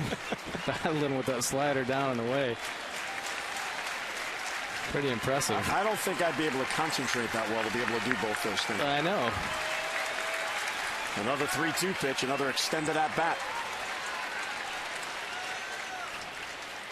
Line drive right field, back out at Francoeur, and it's over his head for a base hit, and the streak lives on. Jones will head to second base with a 1-out double. 18 in a row for Adam Jones.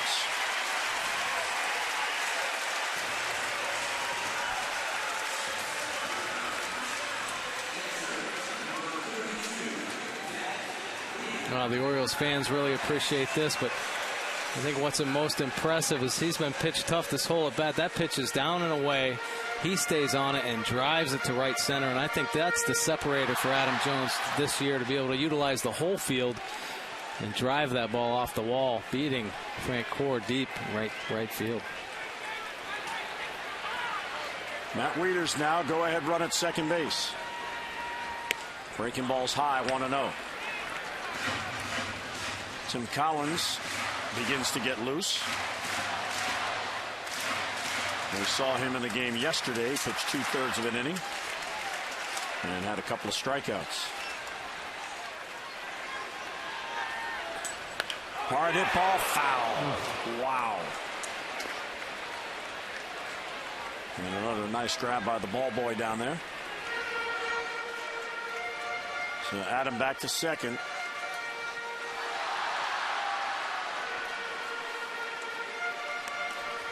Hochevar's already thrown 20 pitches this inning. He is approaching 100 here in the 5th. Markakis had an 11-pitch at bat, then Jones had a 7. Inside, 2-1. Wieters has been hit by a pitch and he has singled.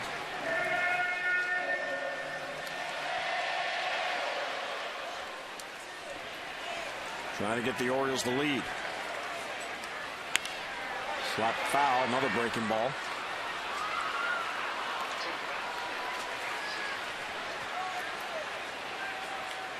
Hochevar in his 110th Major League game. He has 33 wins to go with 48 losses.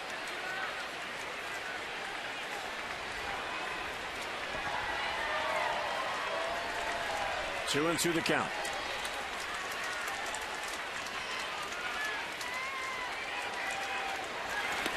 Yeah, Wieters is down on strikes.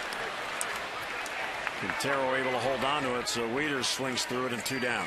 Pretty good hard slider right there, 85 miles an hour. Late break down and in. Wieters tries to hold up. Unable to. So exactly 100 pitches for Hochevar. So here is Chris Davis for a third time. He has come up with runners in scoring position twice in this game, and he has struck out each time.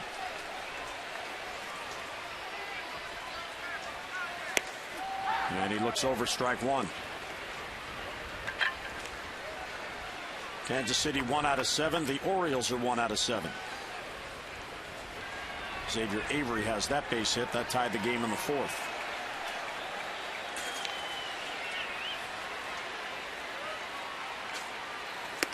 Too tight, nearly hit him. You know, Hochevar's thrown a lot of pitches, but I have to give him some credit. He's been aggressive on the inside part of the plate, both lefties and righties. Kind of established that. Isn't afraid right now to throw that ball off the plate inside like he just did to Chris Davis. Sets up a lot of other pitches. Hooked foul. He's getting a lot of these, swinging foul balls, especially from the lefties. Hard foul balls down the right field line, and it's because he's not afraid to get that fastball in. Then he throws that little cutter off of it and get a lot of these pulled foul balls. Davis down in the count, 1-2. Hochevar steps off. They have the shift on Davis, so Jones is getting a little bigger lead. Escobar is trying to do his best to keep him close. Well, now with 2 strikes on Davis, he doesn't really want to see all that extra movement out there. Second baseman or the shortstop keeping him close. 1-2 on Davis. Oh, and it hit him. Second time in this game an Oriole's been hitting the foot. Wieters was hitting the first, and Davis on a 1-2 pitch here in the 5th.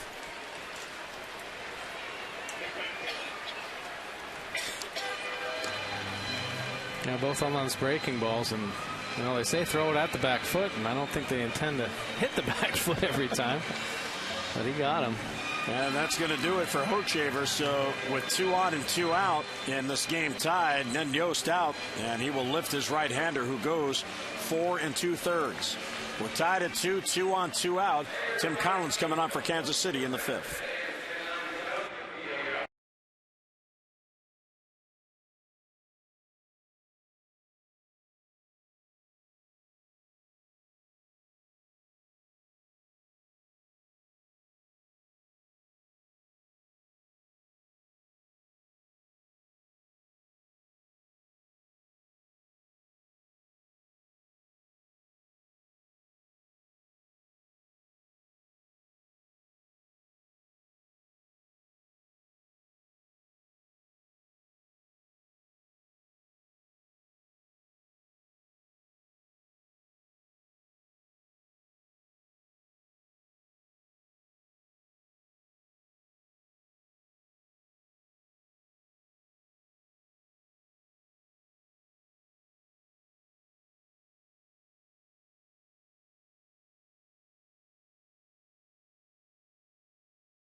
One unearned because of the throwing error by Quintero. He walked one, struck out 6, but very pitch inefficient, Mike. 104 pitches in the game. Well, that was the key, but you have to tip your hat to the Orioles hitters for working him to throw that many pitches. They fouled off a lot of, tough pitches. I think Hochevar should be happy in the sense that he was able to establish his fastball in and out, keep hitters off balance, but not very efficient with getting the strikeout or the balls in play when he needed to. And now Tim Collins comes into the ball game. He's been in 21 games this year. He's done a nice job. He's got 7 earned runs, and he's made improvements. I talked to Dave Island the other day about his mechanics, really shoring them up and eliminating a lot of the extra moves, because for a little guy, he does have a high leg kick and a lot of arm and leg movement. Wilson Betemit will bat right-handed. Jones takes off. Line drive caught by the second baseman, and the runners in movement got Giavotella there, and that ends the inning. So a double hit batsman, 2 left. We're through 5. Kansas City and the Birds are tied at 2.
Billy Butler able to get on a Brian Mattis inside fastball for 1-0 lead. Then Nick Markakis hits a double past the diving Meyer, scoring Hardy.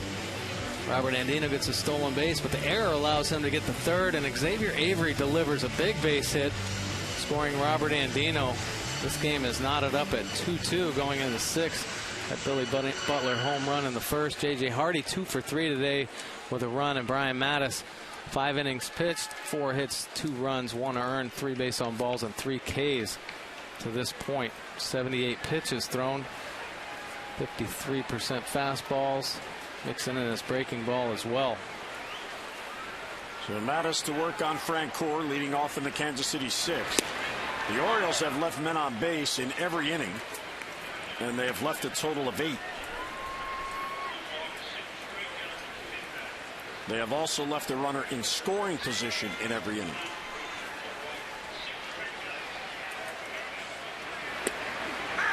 Francoeur takes a changeup for a strike. Kansas City has left 5 while the Orioles have left 8. Mattis has thrown the game's only 3 up, 3 down inning. That was in the 4th.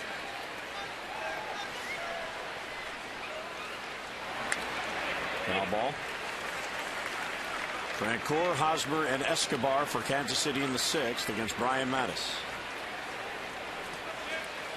Brian 4-4 on the year. He's 2-2 at home and 2-2 on the road.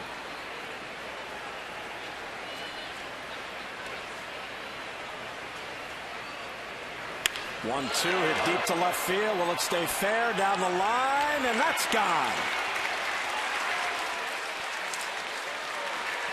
So Kansas City using the Orioles strategy today with a couple of solo home runs, and they lead it now 3-2. Jeff Francoeur, a red-hot hitter for the Royals with his 5th home run of the season. Him and Billy Butler really ignited this offense, and that slider just doesn't get down in the zone enough. Jeff Francoeur makes Brian Mattis pay. Brian's made some really good pitches this game. One of his few mistakes right there. Well, and really the difference in this game has been the ability of the Royals to get out of jams, because Kansas City, Hochevar especially, in jams every inning.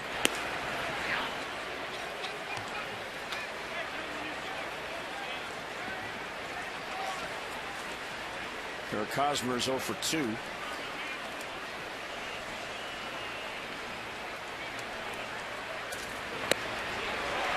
Swings through the fastball, a ball and 2 strikes.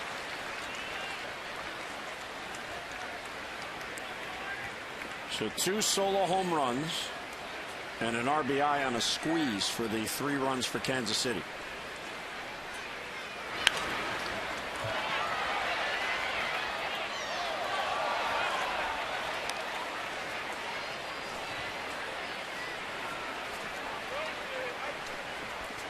The Orioles have still out-hit Kansas City 7-5, but the Orioles have not hit a home run in this game, and Kansas City is a pair. And he got him. So Hosmer down on strikes. That was a real good pitch that broke down towards the ground. Well, great pitch and a great job by Matt Wieters hanging on to this, because I think Hosmer just tips it. Maybe not. Guess not. He was hoping he would convince Gary Soderstrom. Yeah, I think so. Nice pick by Wieters, though.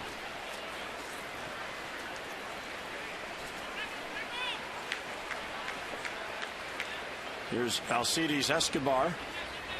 It was 1 out of 2. He singled off the glove of Andino, who made a leaping try for it, got to it, and couldn't hold on. So Soderstrom doing something to home plate there.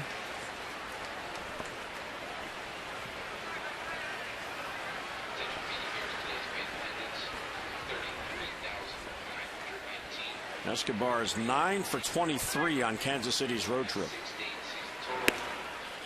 He's a player that they believe is just going to get better with more experience.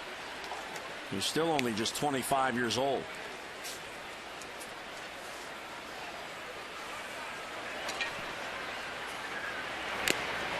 There's a foul at the plate, 1-1. Well, defensively, he's above average. We've seen his range in this series, both to his left and his right. Strong arm, so that's a plus for him. And offensively, you know, he's shown signs of being a consistent hitter, and that's going to come with maturity.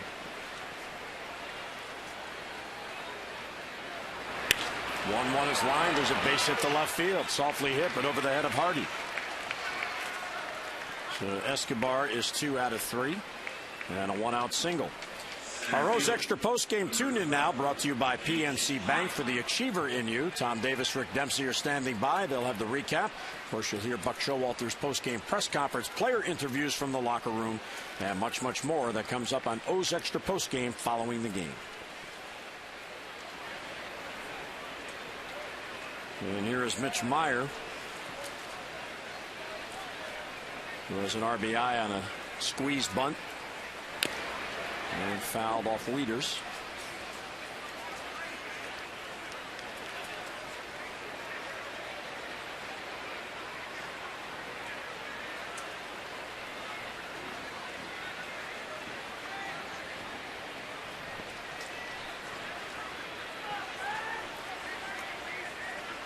Oh, 1 is swung out and missed. 0-2. Mike, you were talking earlier about when players are drafted, and sometimes when they get into pro ball, the pro coaches can find other positions. Meyer was drafted by Kansas City as a catcher and then was converted to outfield.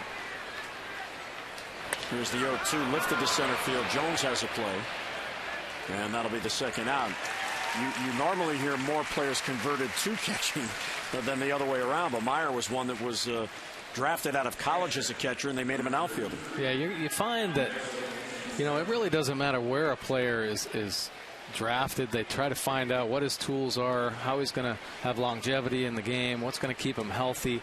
Jason Worth, a good example for the Orioles, was drafted as a catcher and has gone on to the Nationals as an outfielder and had a nice career up there in Philadelphia as well. But you find out how they can maximize their talent and get them on the field to help their organization be successful. Quintero, the number 9 batter, takes low. You saw Darren O'Day beginning to get loose. He just did get up. There are a lot of young catchers in the Orioles organization that, with Matt Wieters being here right now and hopefully for the long term, a lot of the younger catchers are learning other positions in the minor leagues, learn how to play first base and third base. Line to left field, another base hit for Quintero. Avery trying to run it down. It gets by him. Escobar's being sent. Here's the relay to Hardy and the throw to the plate. He is safe at the plate as Wieters can't hold on. Humberto Quintero with yet another big base hit against the Orioles. That is a 2-out RBI double and a 4-2 Kansas City lead.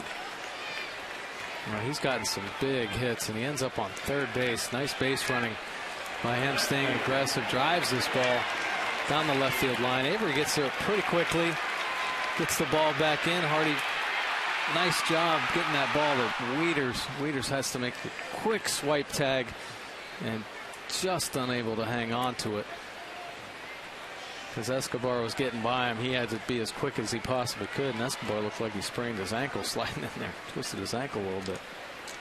So Quintero picks up his 16th RBI, and here's Gordon. So it's a 2-run inning, and the Orioles trail 4-2.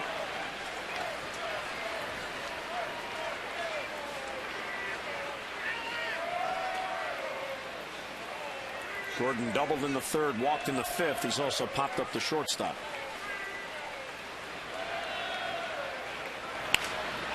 Fouled off the other way. Well, Kansas City, without a doubt, they play to their abilities. They are not a power hitting team, even though they've hit 2 home runs in this game. Only Minnesota has hit fewer home runs than Ned Yost's team, but they put the ball in play wherever it's pitched. They'll take their base hits all over the diamond. And they have struck out the fewest times of any team in the American League, so when they swing, they make contact, and they prolong at-bats. Yeah, they're aggressive on the bases. Early on in the year, manager Ned Yost was talking about how aggressive they were, and he didn't want to take that away from them. This is a type of team that needs that. Run the bases hard, and you've seen him. Escobar scoring from first base, Quintero, the catcher, ending up on third base. So take advantage of that and put themselves in scoring position as often as they can. It's pretty impressive that that was the catcher running on that double, knowing there was going to be a play at the plate, and he never stopped. That's right. This will be the 100th pitch for Brian Mattis. The 2-2 pitch to Alex Gordon. Check swing, and he went too far. Gary Cederstrom calls him out, and that will end the inning. But a big inning for Kansas City. They get 2. We'll go to the bottom of the 6th. Kansas City 4, the Orioles 2.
the Orioles have drawn 144 walks. That's a total of $7,200. Care First Blue Cross Blue Shield encourages each of us to take that first step towards a healthier and a more active lifestyle.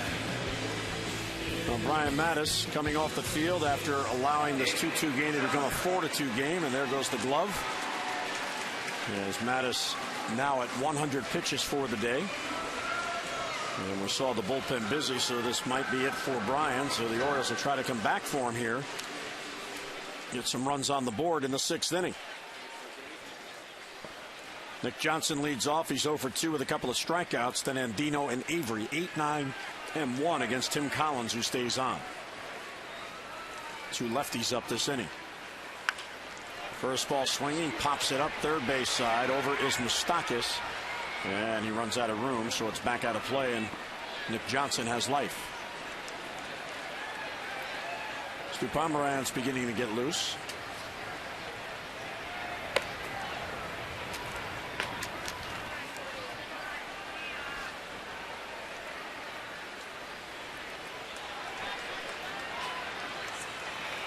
Oh, and 1 on Johnson. Curveball for a strike. Good pitch. Ooh, that was a good pitch. He has a great breaking ball, big bend on it, sharp late break. I mean, he's got a strong arm. He can throw that fastball at 95, but that curveball has such tight rotation. And he got him. Another swing and a miss. So on an off-speed pitch, Nick Johnson 0 for 3 with 3 strikeouts. Well, there it was again. He backed it up with another breaking ball.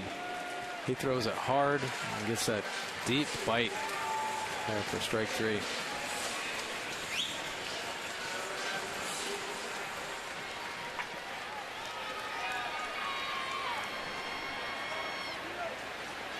So 1 down. Here's Andino.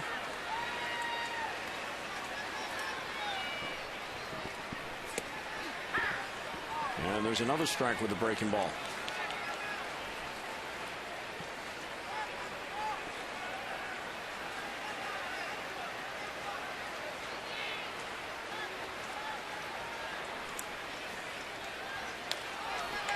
Oh, 1-2. So Collins a strike thrower.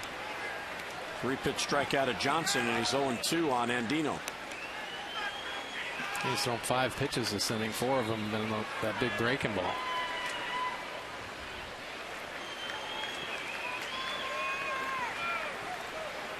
Orioles down by 2, 4-2 in the 6th inning.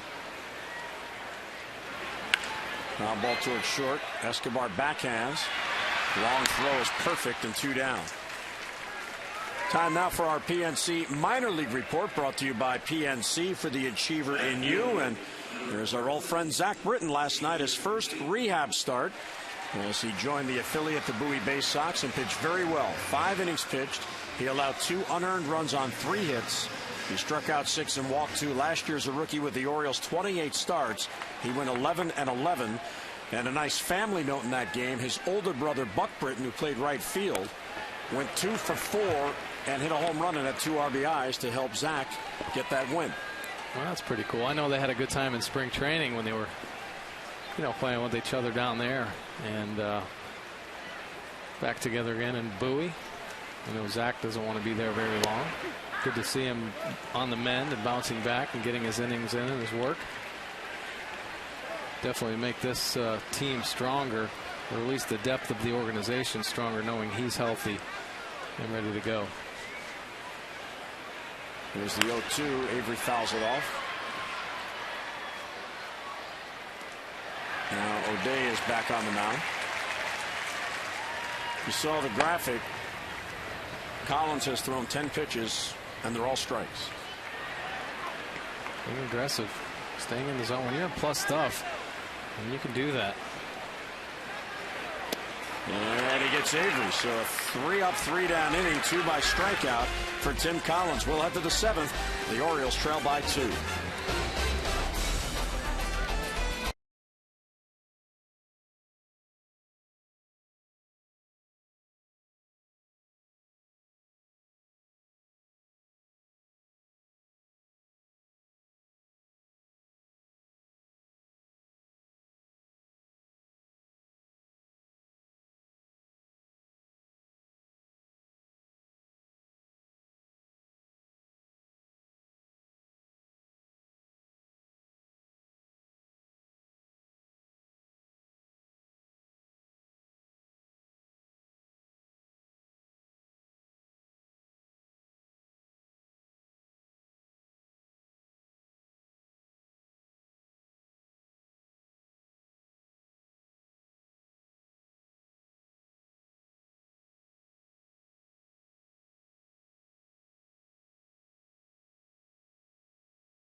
He struck out 5 in exactly 100 pitches. He can lose this game. He cannot win as he exits on the short end of the 4-2 score. And today's 7th inning is brought to you by Hyundai. Before new Hyundai owners even stepped off the lot, we asked them to tell us about their cars they just bought. And you said it, we heard it in the booth. Well, Brian Mattis thought he was pretty effective today. Mixed up his pitches pretty well. You know, he didn't make many mistakes. Frank gave up a couple solo home runs. I know he's frustrated. He got frustrated after that last inning where he gave up a couple, the solo home run and then the double. But he threw the ball pretty well. Darren O'Day now in the ball game. 24 innings pitched this year. 5 earned runs. Pretty good mixing it up. Lefty's hitting 194 off him. Righty's 204. After you face a pitcher like Brian Mattis and then to have to face Darren O'Day, it makes him that much more effective. So good decision here, bringing him in. And he wants to rebound after giving up a home run yesterday as well. Johnny Giavitello will lead off. Butler and Moustakas will follow. Giavitello's 0 for 3. He's in the number 2 spot in that lineup today. And there's a strike. O'Day comes right at him.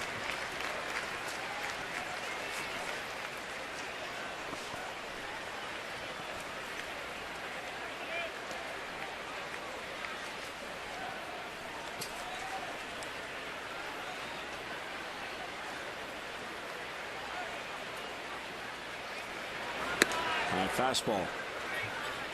O'Day came on in the game yesterday with the Orioles leading at 3-2. He relieved Wei-Yin Chen in the 7th and allowed a run. And that allowed Kansas City to tie it. They then got a run off Pedro Strop in the 8th and won it 4-3.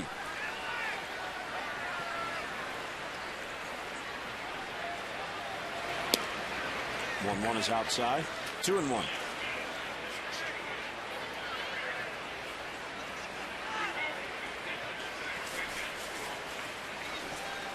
Orioles bullpen remains the second best in the American League. Their team ERA is 2.45 out of the pen. Only Texas has a better one. Good looking pitch there, 2-2. That's the one what they throw up the hip and then it ends up a strike. Yeah, he can locate that slider. He throw that one over the middle of the plate and then ends up breaking about a foot off the plate. That's where he gets his swing and misses. But the one he starts off with that back hip and it comes over the inside part, really tough on right-handed hitters. Popped them up, same pitch. And Dino and Hardy, it's going to be Hardy calling. And he has it for the out, 1 down in the Kansas City 7th. We invite you to join Orioles Reach, WJZ TV, the Orioles Wives, and the Orioles Advocates for the 26th annual Orioles Reach Food and Funds Drive on Friday, June 8th through Sunday, June the 10th. Representatives will be at each gate as the Orioles will take on the Phillies. They'll be collecting your non-perishable food items or cash donations, all to support the Maryland Food Bank. That is June the 8th through the 10th here at Camden Yards. For more details, OriolesReach.com. Billy Butler takes a high fastball.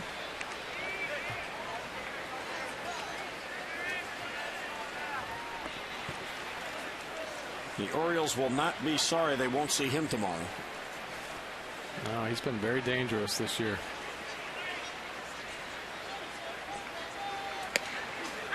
Takes a strike on the outside corner. And he's only 26 years old. He was drafted out of high school 2004. Another of the many first-round picks on this Royals roster. Had 95 RBIs last year.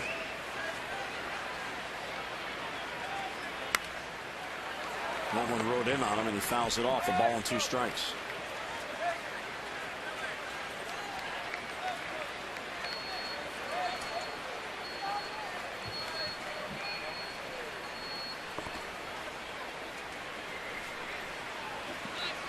One and 2 with 1 down in the 7th. Each team with 7 hits, each team with 1 error. And it's high again, 2-2.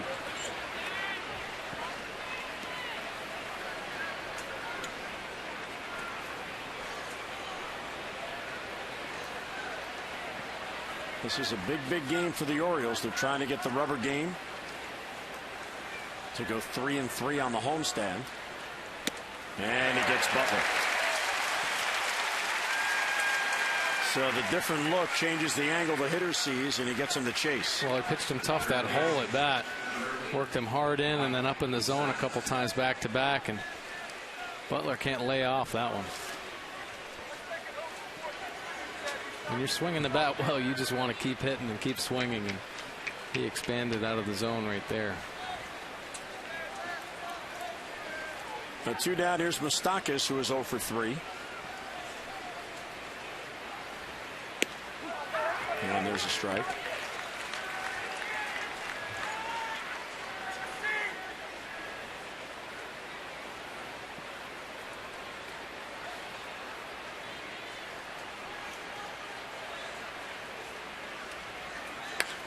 Old foul.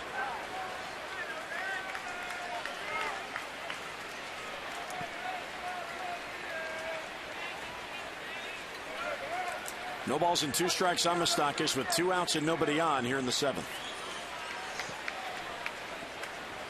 Day trying to keep this a 2-run deficit. Orioles still have 3 at-bats left.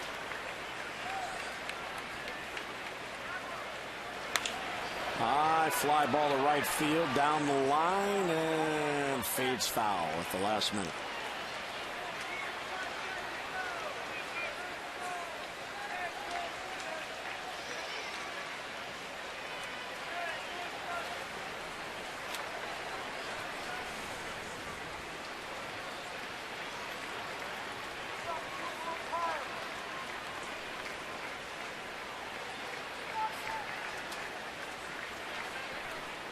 And a pitch slapped foul to stay alive.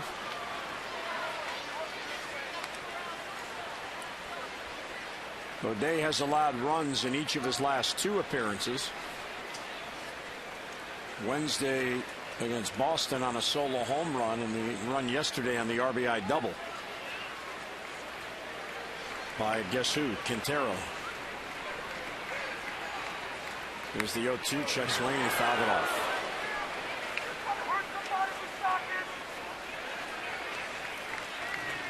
Defensive check swing. Yeah, it was. That riding fastball right there, up and in.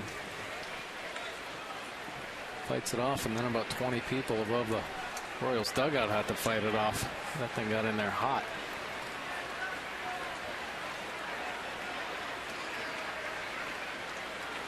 Another 0-2 pitch coming to Moustakas. And he got him. So that breaking ball down and away, and a 3-up, 3-down inning for O'Day. Today's 7th inning stretch brought to you by Jack Daniel's Tennessee Honey. Fly straight. Drink responsibly.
Year in, year out is to have players in your lineup that are dependable players that can stabilize your team.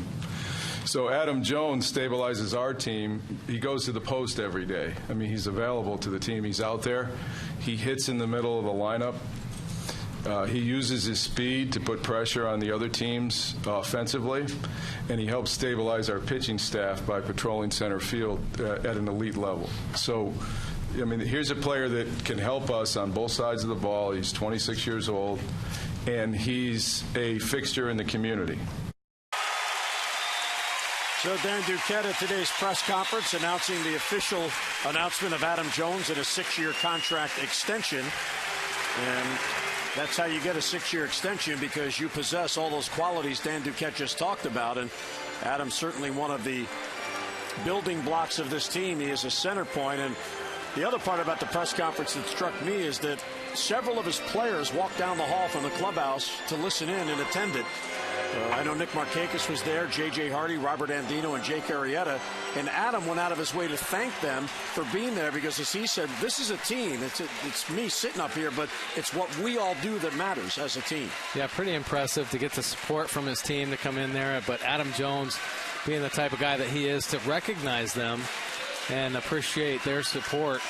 But class act, you know, he also had the group of kids in there from the community that he's helped out in the RBI program, and he recognized them as well. So he cares about his team, he cares about his community, and he cares about winning in Baltimore. So I think Dan Duquette said it very well, talking about his skills and what they mean to the team, but how much he can also bring to this city.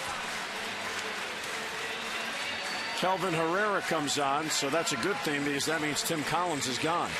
Yeah, well, Tim Collins only threw about 12 pitches, but all of them were for strikes, so he was very effective. He was on Kelvin Herrera, 24 innings pitched this year. Lefties hitting .265, righties .211. Another one of those strong-arming righties out of the bullpen, can top out at 100 miles an hour with his four-seam fastball, but throws his two-seam fastball for movement, gets ground balls, but pretty flat, but he throws that one hard too, 95 to 99 at times. He is brought on to protect a 2-run lead in the 7th, and we remind you that voting for the 2012 All-Star Game is open. Go to Orioles.com/All-Star, and in honor of Camden Yard's 20th anniversary season, vote at least 20 times online and select the Orioles as your favorite club. You'll automatically be entered into the 2012 Orioles All-Star Sweepstakes. A lucky winner will receive an autographed jersey from a 2012 Orioles All-Star. You can vote up to 25 times online, so get going, Orioles.com/All-Star. Time for a 7th inning snack at the stretch. And there's a strike taken by Hardy, who is leading off here in the 7th, 2 out of 3 with a couple of singles, his 3rd straight multi-hit game.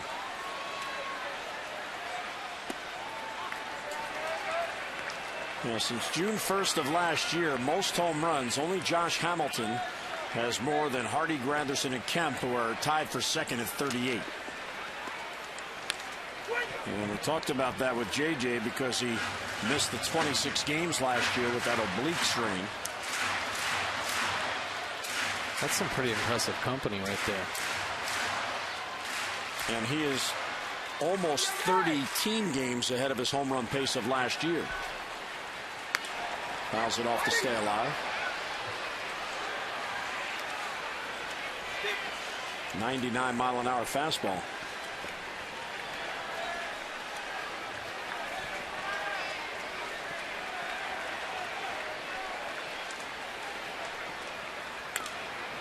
Just did get a piece to stay alive.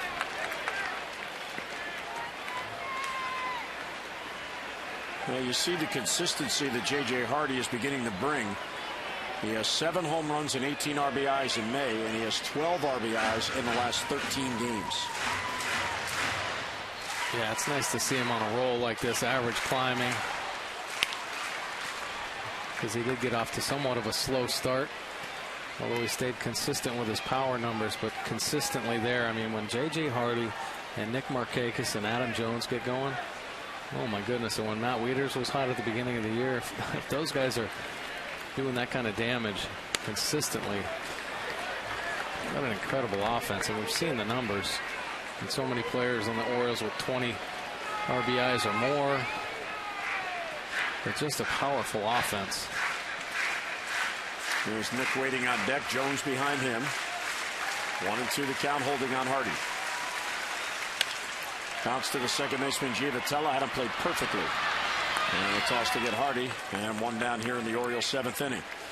Time now for you to text in your vote for the AT&T Player of the Game. And here are the candidates. Billy Butler with a home run. Robert Andino, who's had a good game at second base. A double, stolen base, and a run scored. Or J.J. Hardy, 2 out of 3 with a run scored.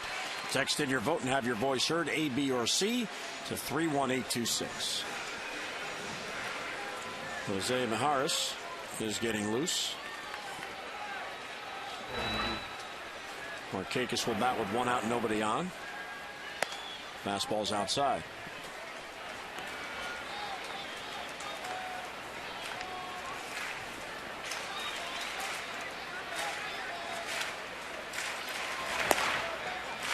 And the off-speed pitch is low, so 2-0. And there's Troy Patton in the Orioles pen.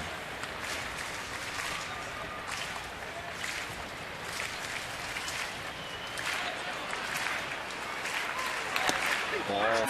Oops, excuse me. Delayed call by Cedarstrom. 2-1.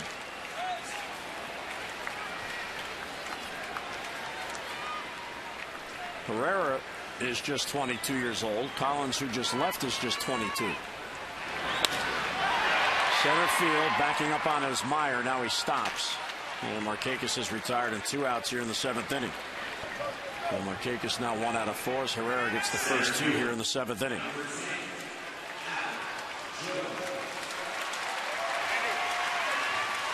Kansas City definitely a team, a small market team, has to trust their player development, their scouting department to pick the right players. In talking about the draft, but they have so many of their young players here in the big leagues, and being exposed, I think, to this level is going to make them that much better, especially at a younger age. And the promise, for this team, they were talked about as being, one of the sleepers and surprises. They got off to the slow start with the 10 straight losses, at home, but the potential is here. I mean, there's a lot of talent on this field, younger players. 0-2 on Jones. And every guy that comes out of their bullpen throws 95 or higher, it seems.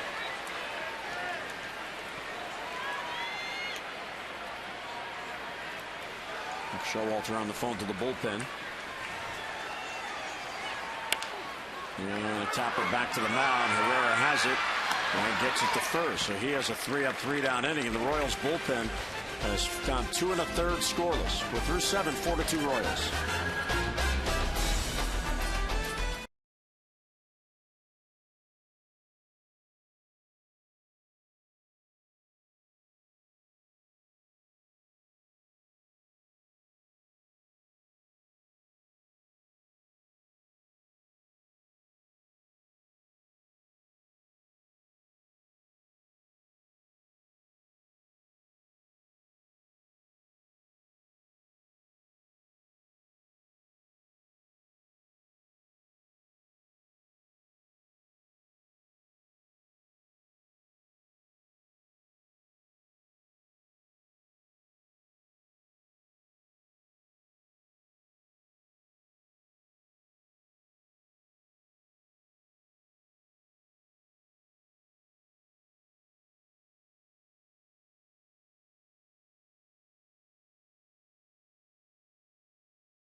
Total of $1,200 from the Maryland Lottery for your chance to be the Maryland Lottery contestant of the game. Play Strike It Rich scratch-offs and then enter your non-winning ticket codes at mdlottery.com/strikeitrich. It was a lovely day at the ballpark weather-wise, so fans enjoying their beverages and food. Youngsters on hand with their parents. Great way to spend a Sunday afternoon at the ballpark. Darren O'Day stays on. He had a 3-up, 3-down 7th.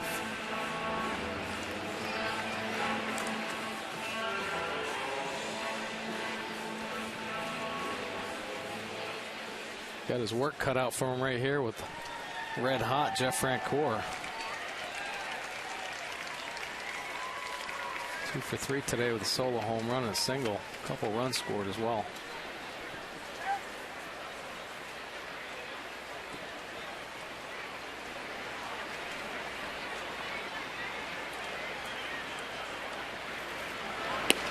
And it's a strike in the outside corner.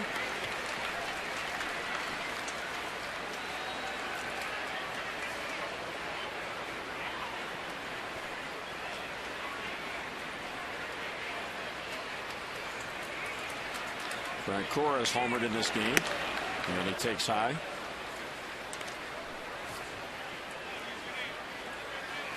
Kansas City's bullpen in the series, after the 3-up, 3-down by Herrera, 9 2/3 innings, just 2 runs. And the 2 runs allowed were by Lewis Coleman in the game on Friday. And when he came into the game, the Orioles had a 6-0 lead, and he gave up 2 runs. How about that? 9 2/3, only 2 runs by the Royals bullpen in this series. Pretty impressive. They have a strong bullpen. There's some concern, though, that they get overused, you know, much like every bullpen in Major League Baseball, but their starting pitching hasn't been able to get as deep. Francoeur fooled by that pitch, and he pops it up. Andino waits. 1 down in the Kansas City 8th inning.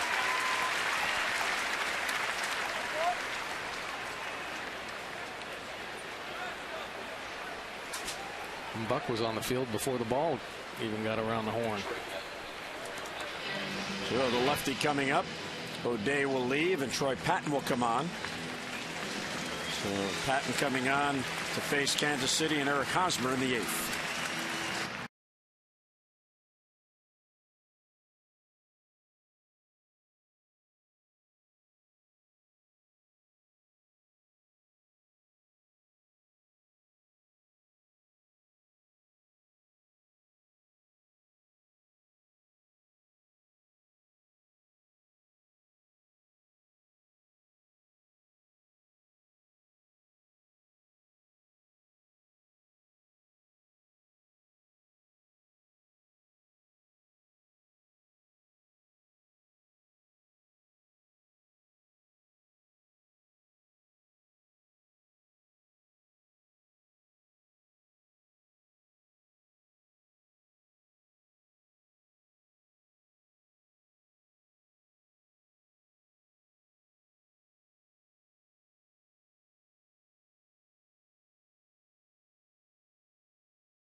They will travel to Toronto to take on the Jays in Game 1. It is Tommy Hunter on the mound against Drew Hutchison. Our coverage on MASN HD begins at 6:30 with those extra presented by Jeep, and then game coverage at 7 o'clock. We've got all the access you need right here on MASN. Yeah, Tommy Hunter starting for the Orioles tomorrow night. 2-2 with a 5.07. Continuing to improve, and Drew Hutchinson with a 3.2 record and 5.73 ERA for the Blue Jays. I talked about seeing Tommy Hunter throw a bullpen. I'll get back to him in a second. But Troy Patton in this ball game, 19 games, 4.15 ERA. Does have a 1-0 record. Long time the only lefty out in the bullpen. Dana Evelyn out there now. Patton against Hosmer. Fouls it back. Yeah, talking about Tommy Hunter, I went out there with Rick Adair the other day, and I was watching him throw his bullpen. I was so impressed by just his location, being able the movement on his fastball, down in the zone, everything. I mean, it was just incredible, and it's just a matter of him trusting his stuff and his mechanics and taking it into a ball game, because he does have good stuff. He's got a quality fastball with good life to it. Can mix up his pitches, but has a tendency in the ballgame to leave things up and leave pitches up in the zone, and that's where he gets hurt. But the ability's there, just has to translate it into the game situation. 0-2, and he got him with a good-looking curveball. So 3-pitch strikeout of Hosmer for Troy Patton. A great pitch by Troy Patton, very effective on lefties. There's that sweeping slider on the outside corner. Nice pitch right there. Great location.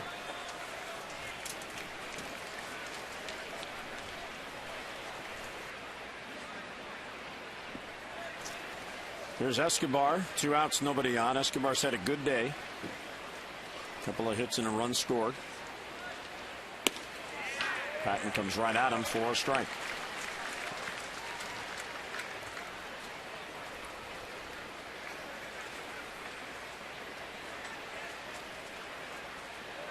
Patton, the third Oriole pitcher today. Brian Mattis, 6 innings, 4 runs, 3 earned on 7 hits. Darren O'Day, an inning and a third scoreless, and now Patton.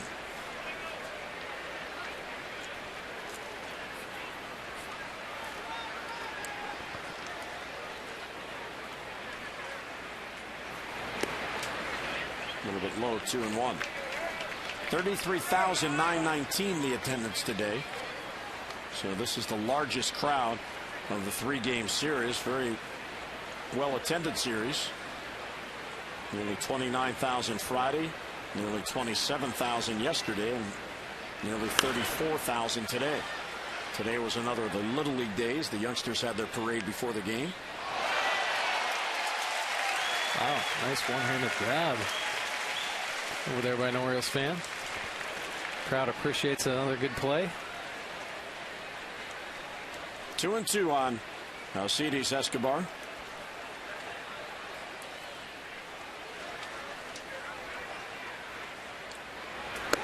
And it's high, ball 3.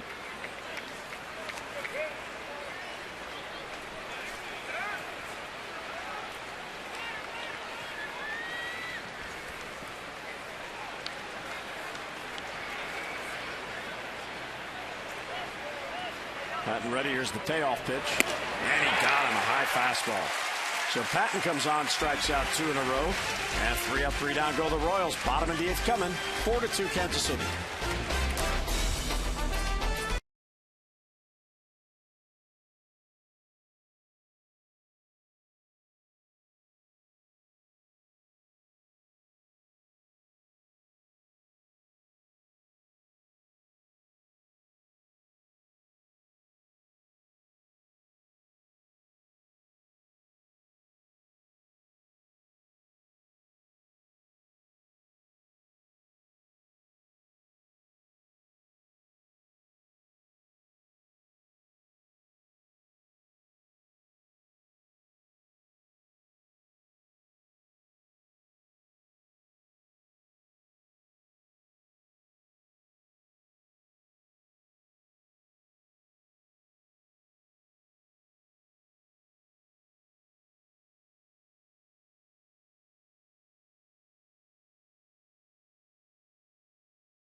App for your iPhone, iPad, Android, or BlackBerry, or Windows Mobile. Get live audio, pitch tracking, video highlights, and more. Text ATBAT to 31826 or visit Orioles.com for all the details. Herrera stays on. He retired the side in order in the 7th. Wieters, Davis, and Bedemeet are the 2 batters here in the 8th with the Orioles down by 2.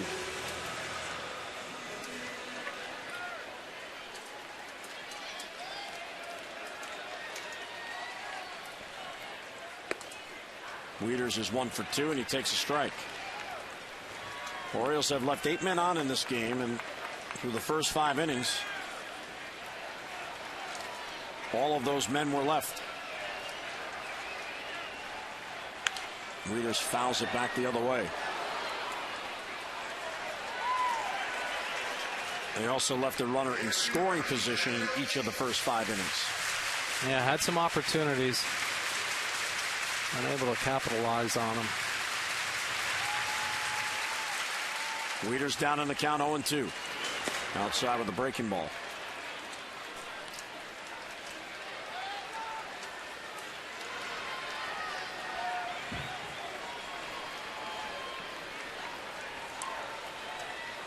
Wieters has been hit by a pitch. He has singled and he has struck out. And he sweeps it foul right to Mr. Kirby. And Wayne flips it in the stands for a souvenir. Yeah, Kirby, after that great attempt at diving out of the way of the line drive. Look how happy he made that youngster. Wieters toward shortstop. Escobar gets a funny hop, plants and throws, and he got him by a stride. So a nice job there by Escobar taking his time. This copyrighted telecast is presented by authority of the Orioles and may not be reproduced or retransmitted in any form, and the accounts and descriptions of this game may not be disseminated without the express written consent of the Orioles. So Herrera faces 4 batters, retires all 4. And with Chris Davis coming up, Jose Majerus will come on. Kansas City holds a 4-2 lead, 1 out, nobody on in the 8th.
.29 ERA.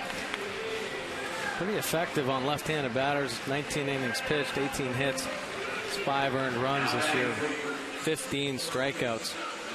4-seam fastball, he can get it up to about 93 miles an hour. And there you see the lefties hitting just 154 off him.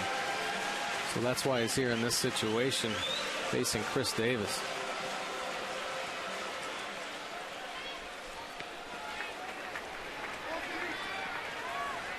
This is the part of the lineup where the switch hitters and left-handers are staggered. Davis takes high. Wieters a switch hitter batting 5th, and Davis a left-hander. Then Betemit on deck a switch hitter. Then Johnson the left-hander.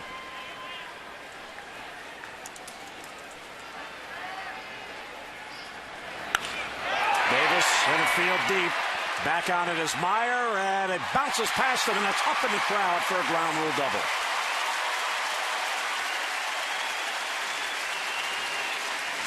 So the Orioles can bring the tying run to the plate. Only 1 out in the inning. Chris Davis' 8th double of the year. He gets a pitch out over the plate. He drives it over Myers, the center fielder's head. Bounces into the stands for the ground rule double.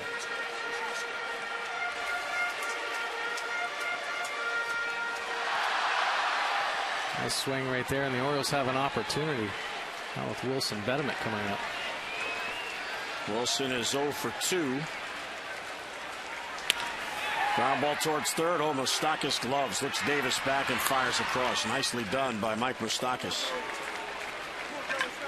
So first ball swing, got one to pull, and he hit it hard.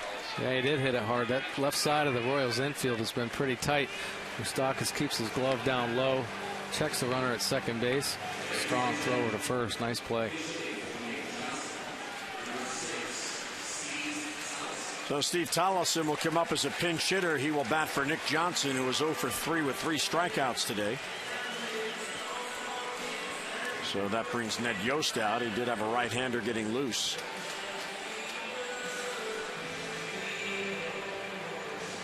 And he will go to the right-hander. Aaron Crow was out there.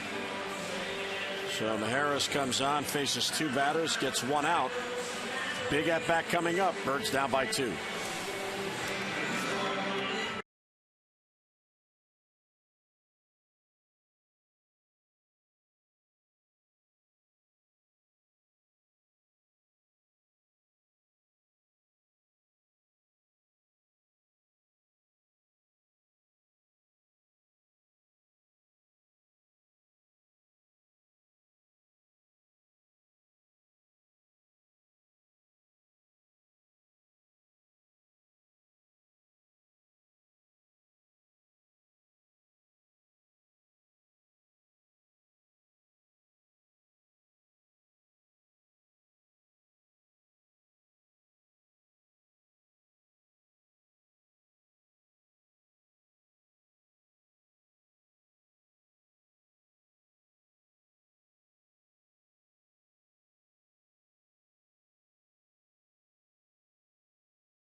Two down. Nice crowd on hand. Almost 34,000. And here's Aaron Crow, the right-hander. Yeah, Aaron Crow in the ball game primarily used for setup as the setup man.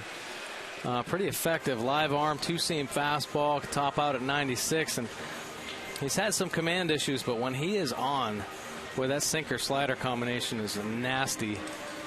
He's holding lefties to an .080 batting average. And just another strong armor coming out of the Kansas City Royals bullpen. Davis at second. He doubled with 1 down. He's there now with 2 men out. And Buck Showalter will stay with Tollefson, who was the announced pinch hitter. He only has a 3-man bench. The other 2 on the bench today now Flaherty and Ronnie Paulino. Tollefson has been swinging the bat for Buck. He's got a 2-game hitting streak, and he has hits in 5 of the 6 starts. First ball swinging, pops it up foul on the first base side. Hosmer is over, and he runs out of room.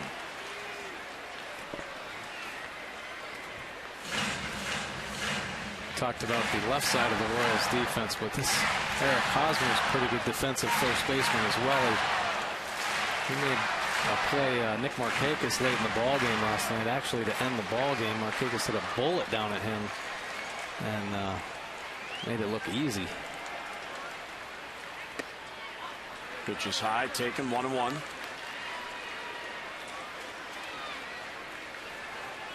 Tollefson has done a good job in his role. He's been getting some starts at third base when left-handers start.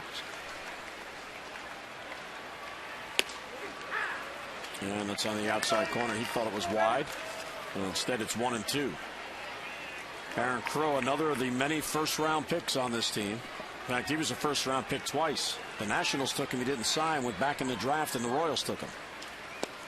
And he gets Tollefson on a strikeout. Another runner left in scoring position for the Orioles. So the double a man left will enter the ninth. 4-2 Kansas City.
Orioles Baseball on Masson is brought to you by Southwest Airlines. Find our fares online only at southwest.com.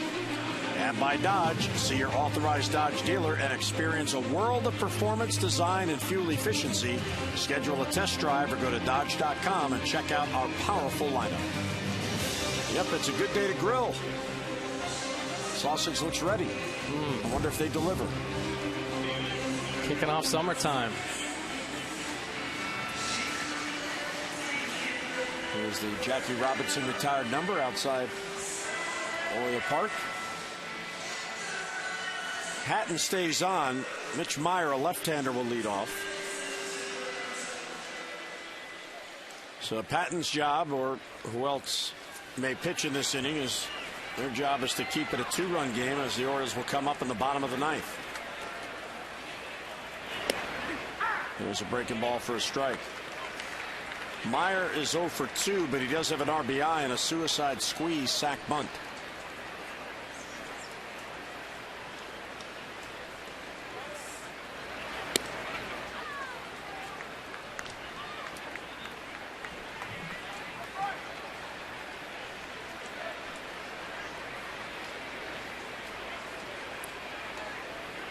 Patton is facing his 3rd batter.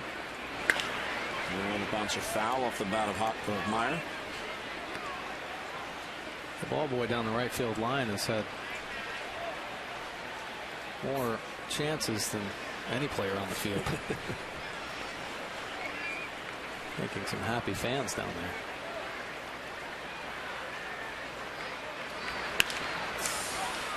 Foul off the other way.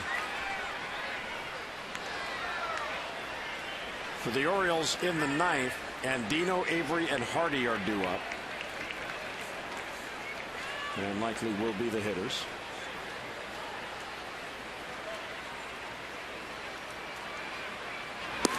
Outside, 2-2.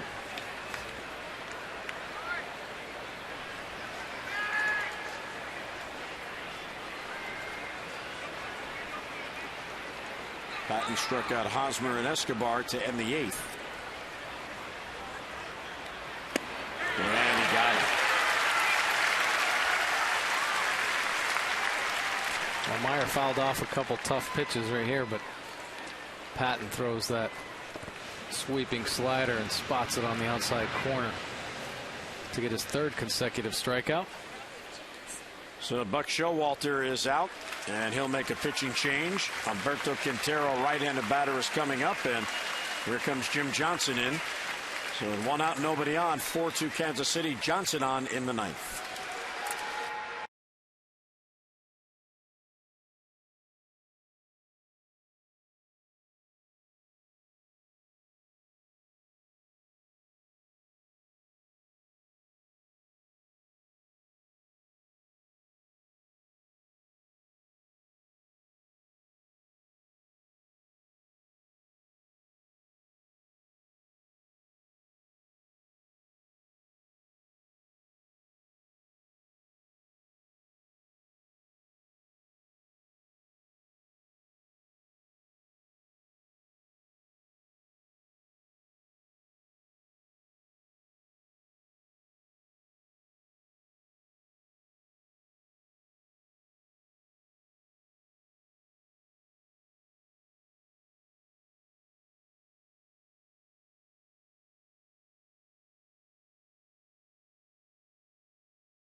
Game.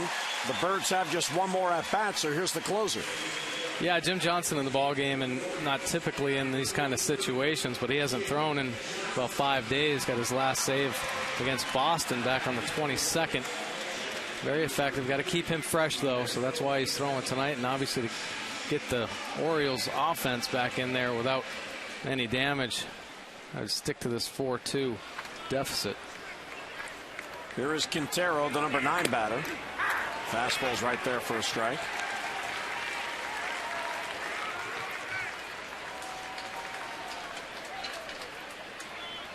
Quintero an RBI double in the 6th. That 6th inning rally, the difference in this game, it was 2-2. The leadoff home run by Frank Core, and then the 2-out double by Quintero that made it a 2-run game. Backs him off the plate. How you doing, Humberto? Well, you know what I love about it? I mean, Jim Johnson's obviously very confident and has had great success in that closer role, but even if he didn't mean to throw that pitch, he made it seem like it was an intentional pitch, a purpose pitch. And he's going to use it that way as he sets up on the outside corner here. Drills it to the glove.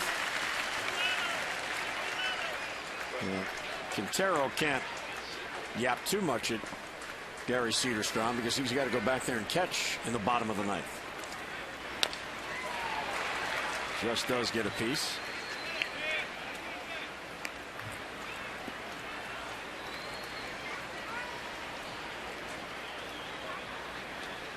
Jim Johnson having a great year.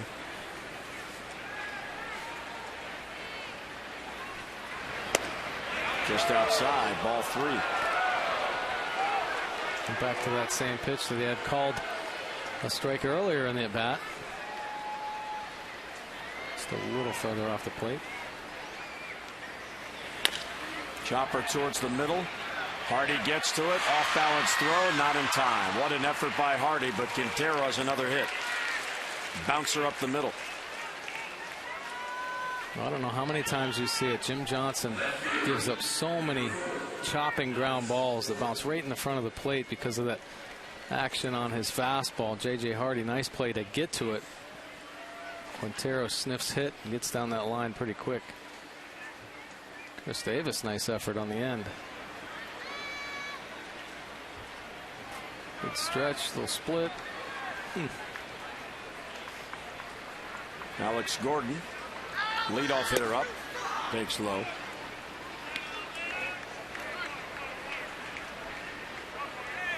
He has doubled walk, struck out, and popped up. This is only Jim's 3rd appearance in the last 10 days for the Orioles. Line to left field, there's Avery. And he's got it for the 2nd out. Let's update you on the voting for the AT&T Player of the Game, as voted on by the fans. And right now, J.J. Hardy leading Robert Andino, 57 to 38%. Still time to vote. Text in your vote A, B, or C to 31826. And Tom and Rick will have the results coming up on O's Extra Postgame. You might remember going into that 3-game series in Washington, Johnson had pitched in 3 consecutive games. And Buck Showalter said there was no way at all he was going to get into that game Friday night. And sure enough, it was a save opportunity, but it went to Pedro Strop, and Jim got the day off. He then got the save the next night for Hamill.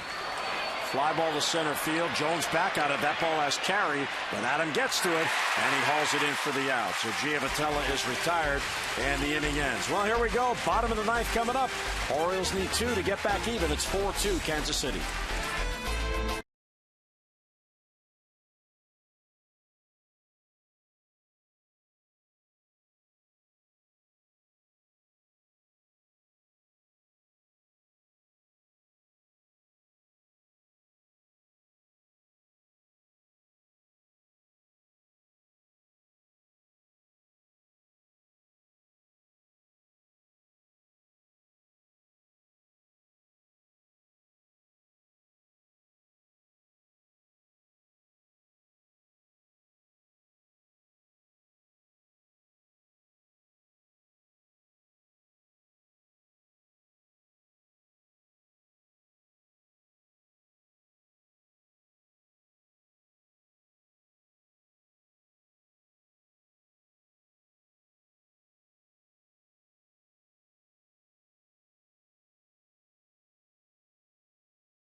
I like the way Rick is thinking. Positive. Hey, why not? Guys on base, a long ball. Here's Broxton. They already beat him last week in Kansas City. Yeah, they've gotten to him. He's an aggressive pitcher. He'll come right at you. He trusts his sinker and his slider. Tries to mix it up to both lefties and righties. 17 2/3 innings. And look at the averages, though. Lefties hitting 267, righties 265. Really not the numbers you want for a closer. But he's not scared. He trusts his stuff, and he tries to come right at hitters. But if hitters wait him out and pick a spot, they may get it, have an opportunity for that walk-off win like Rick Dempsey had talked about.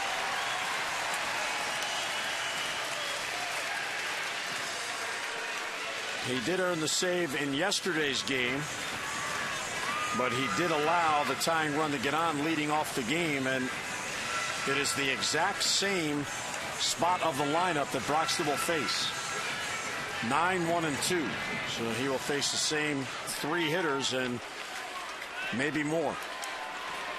And Dino led off against him in the game yesterday with a single to right field.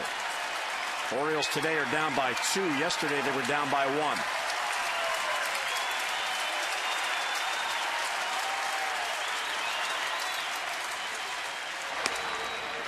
Fastball's high, 1-0. Broxton in his first season with Kansas City. He was drafted by and came through the Dodger system.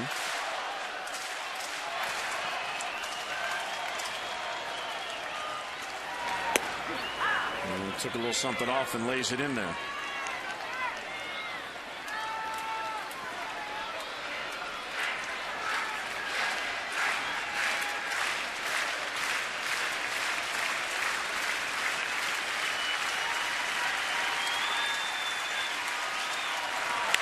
Ground ball towards the hole.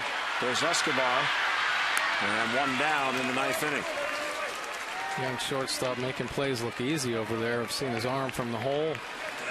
Hit a tight ball game with the closer in and handles it flawlessly.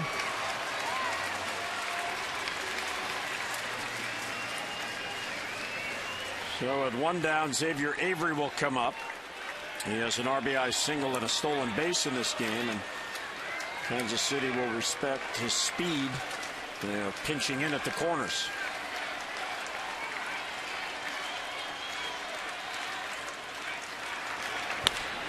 First ball swinging right to the second baseman, Giavotella. And 2 down in the Oriole ninth.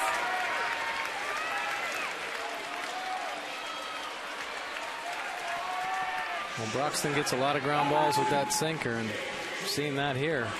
Ground ball to short and a ground ball to second.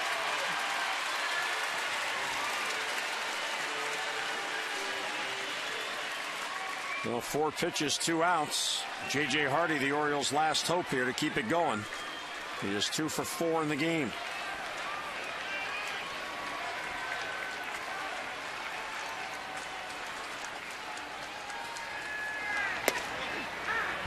And there's a strike.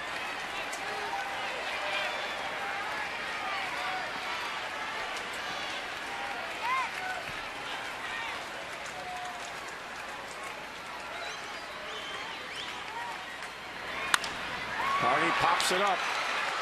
Giavotella out, Francoeur in. Giavotella calls, Francoeur, they collide and the ball falls in! And the Orioles have life! Wow, sometimes it's plays like that, that's all it takes. Pretty much a 3-player collision out there. Got Francoeur.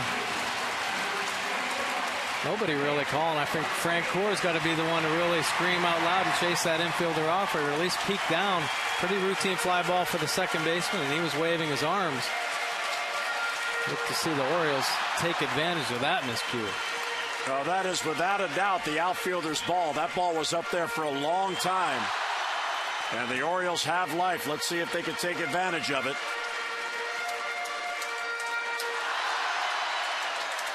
Here is Nick Markakis. A long ball ties it.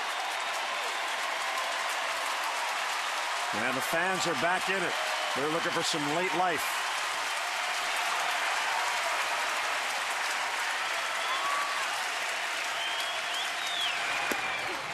And a strike on the inside corner.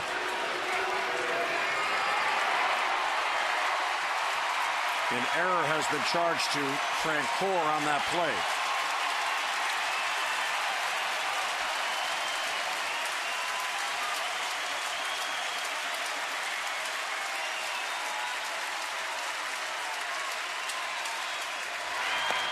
Well off the plate. If somehow Markakis could get on, that would set up the dramatics for Jones, who's on deck. This is his day.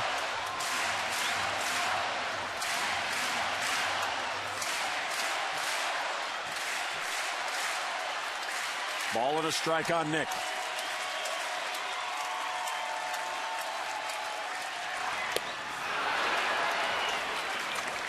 One and two on the swing and the miss.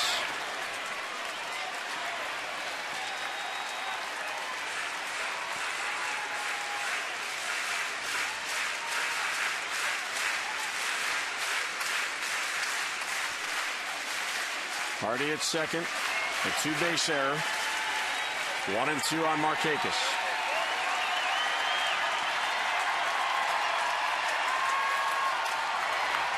High, 2 and 2.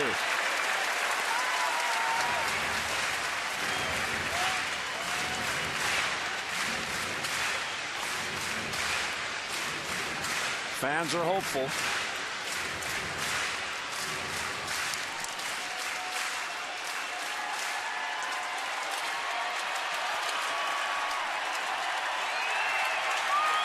And a 2-2 coming to Markakis. High ball 3. Nice take right there. Good patience by Nick Markakis. Been getting pitched too tough. This one up and away.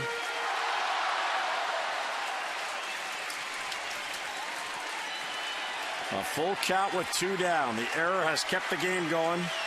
Adam Jones looming on deck.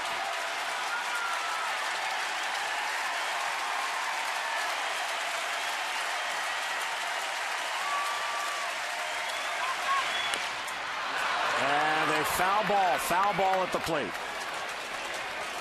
Wow, pretty close to the same play that happened yesterday when there was a ball called foul. Matt Wieters fielded on top of the plate, and the umpire called it a foul ball. Quintero was hustling. You see him smiling. Yeah, he behind the that bat. He was hoping to pull one off there. 2 shortstops exchanging pleasantries there up there at second base. Another 3-2 pitch to Markakis.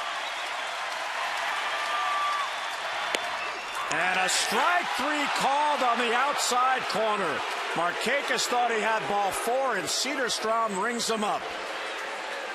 So that's how the game ends, and the Royals hold on. Adam Jones on deck. Kansas City wins the rubber game 4-2.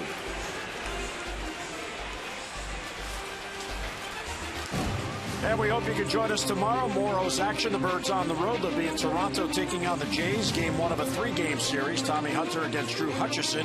Our coverage at 6:30 on MASN begins with O's Extra presented by Jeep. And then game coverage at 7 o'clock on MASN and WJZ. For Mike Bordick and our entire hardworking crew, Jim Hunter saying so long from Memorial Park, where the Royals have won the rubber game. They get 2 out of 3, beating the Orioles by a final of 4-2. Today's telecast, a MASN presentation. Tom Davis and Rick Dempsey come up their way next. O's Extra is next.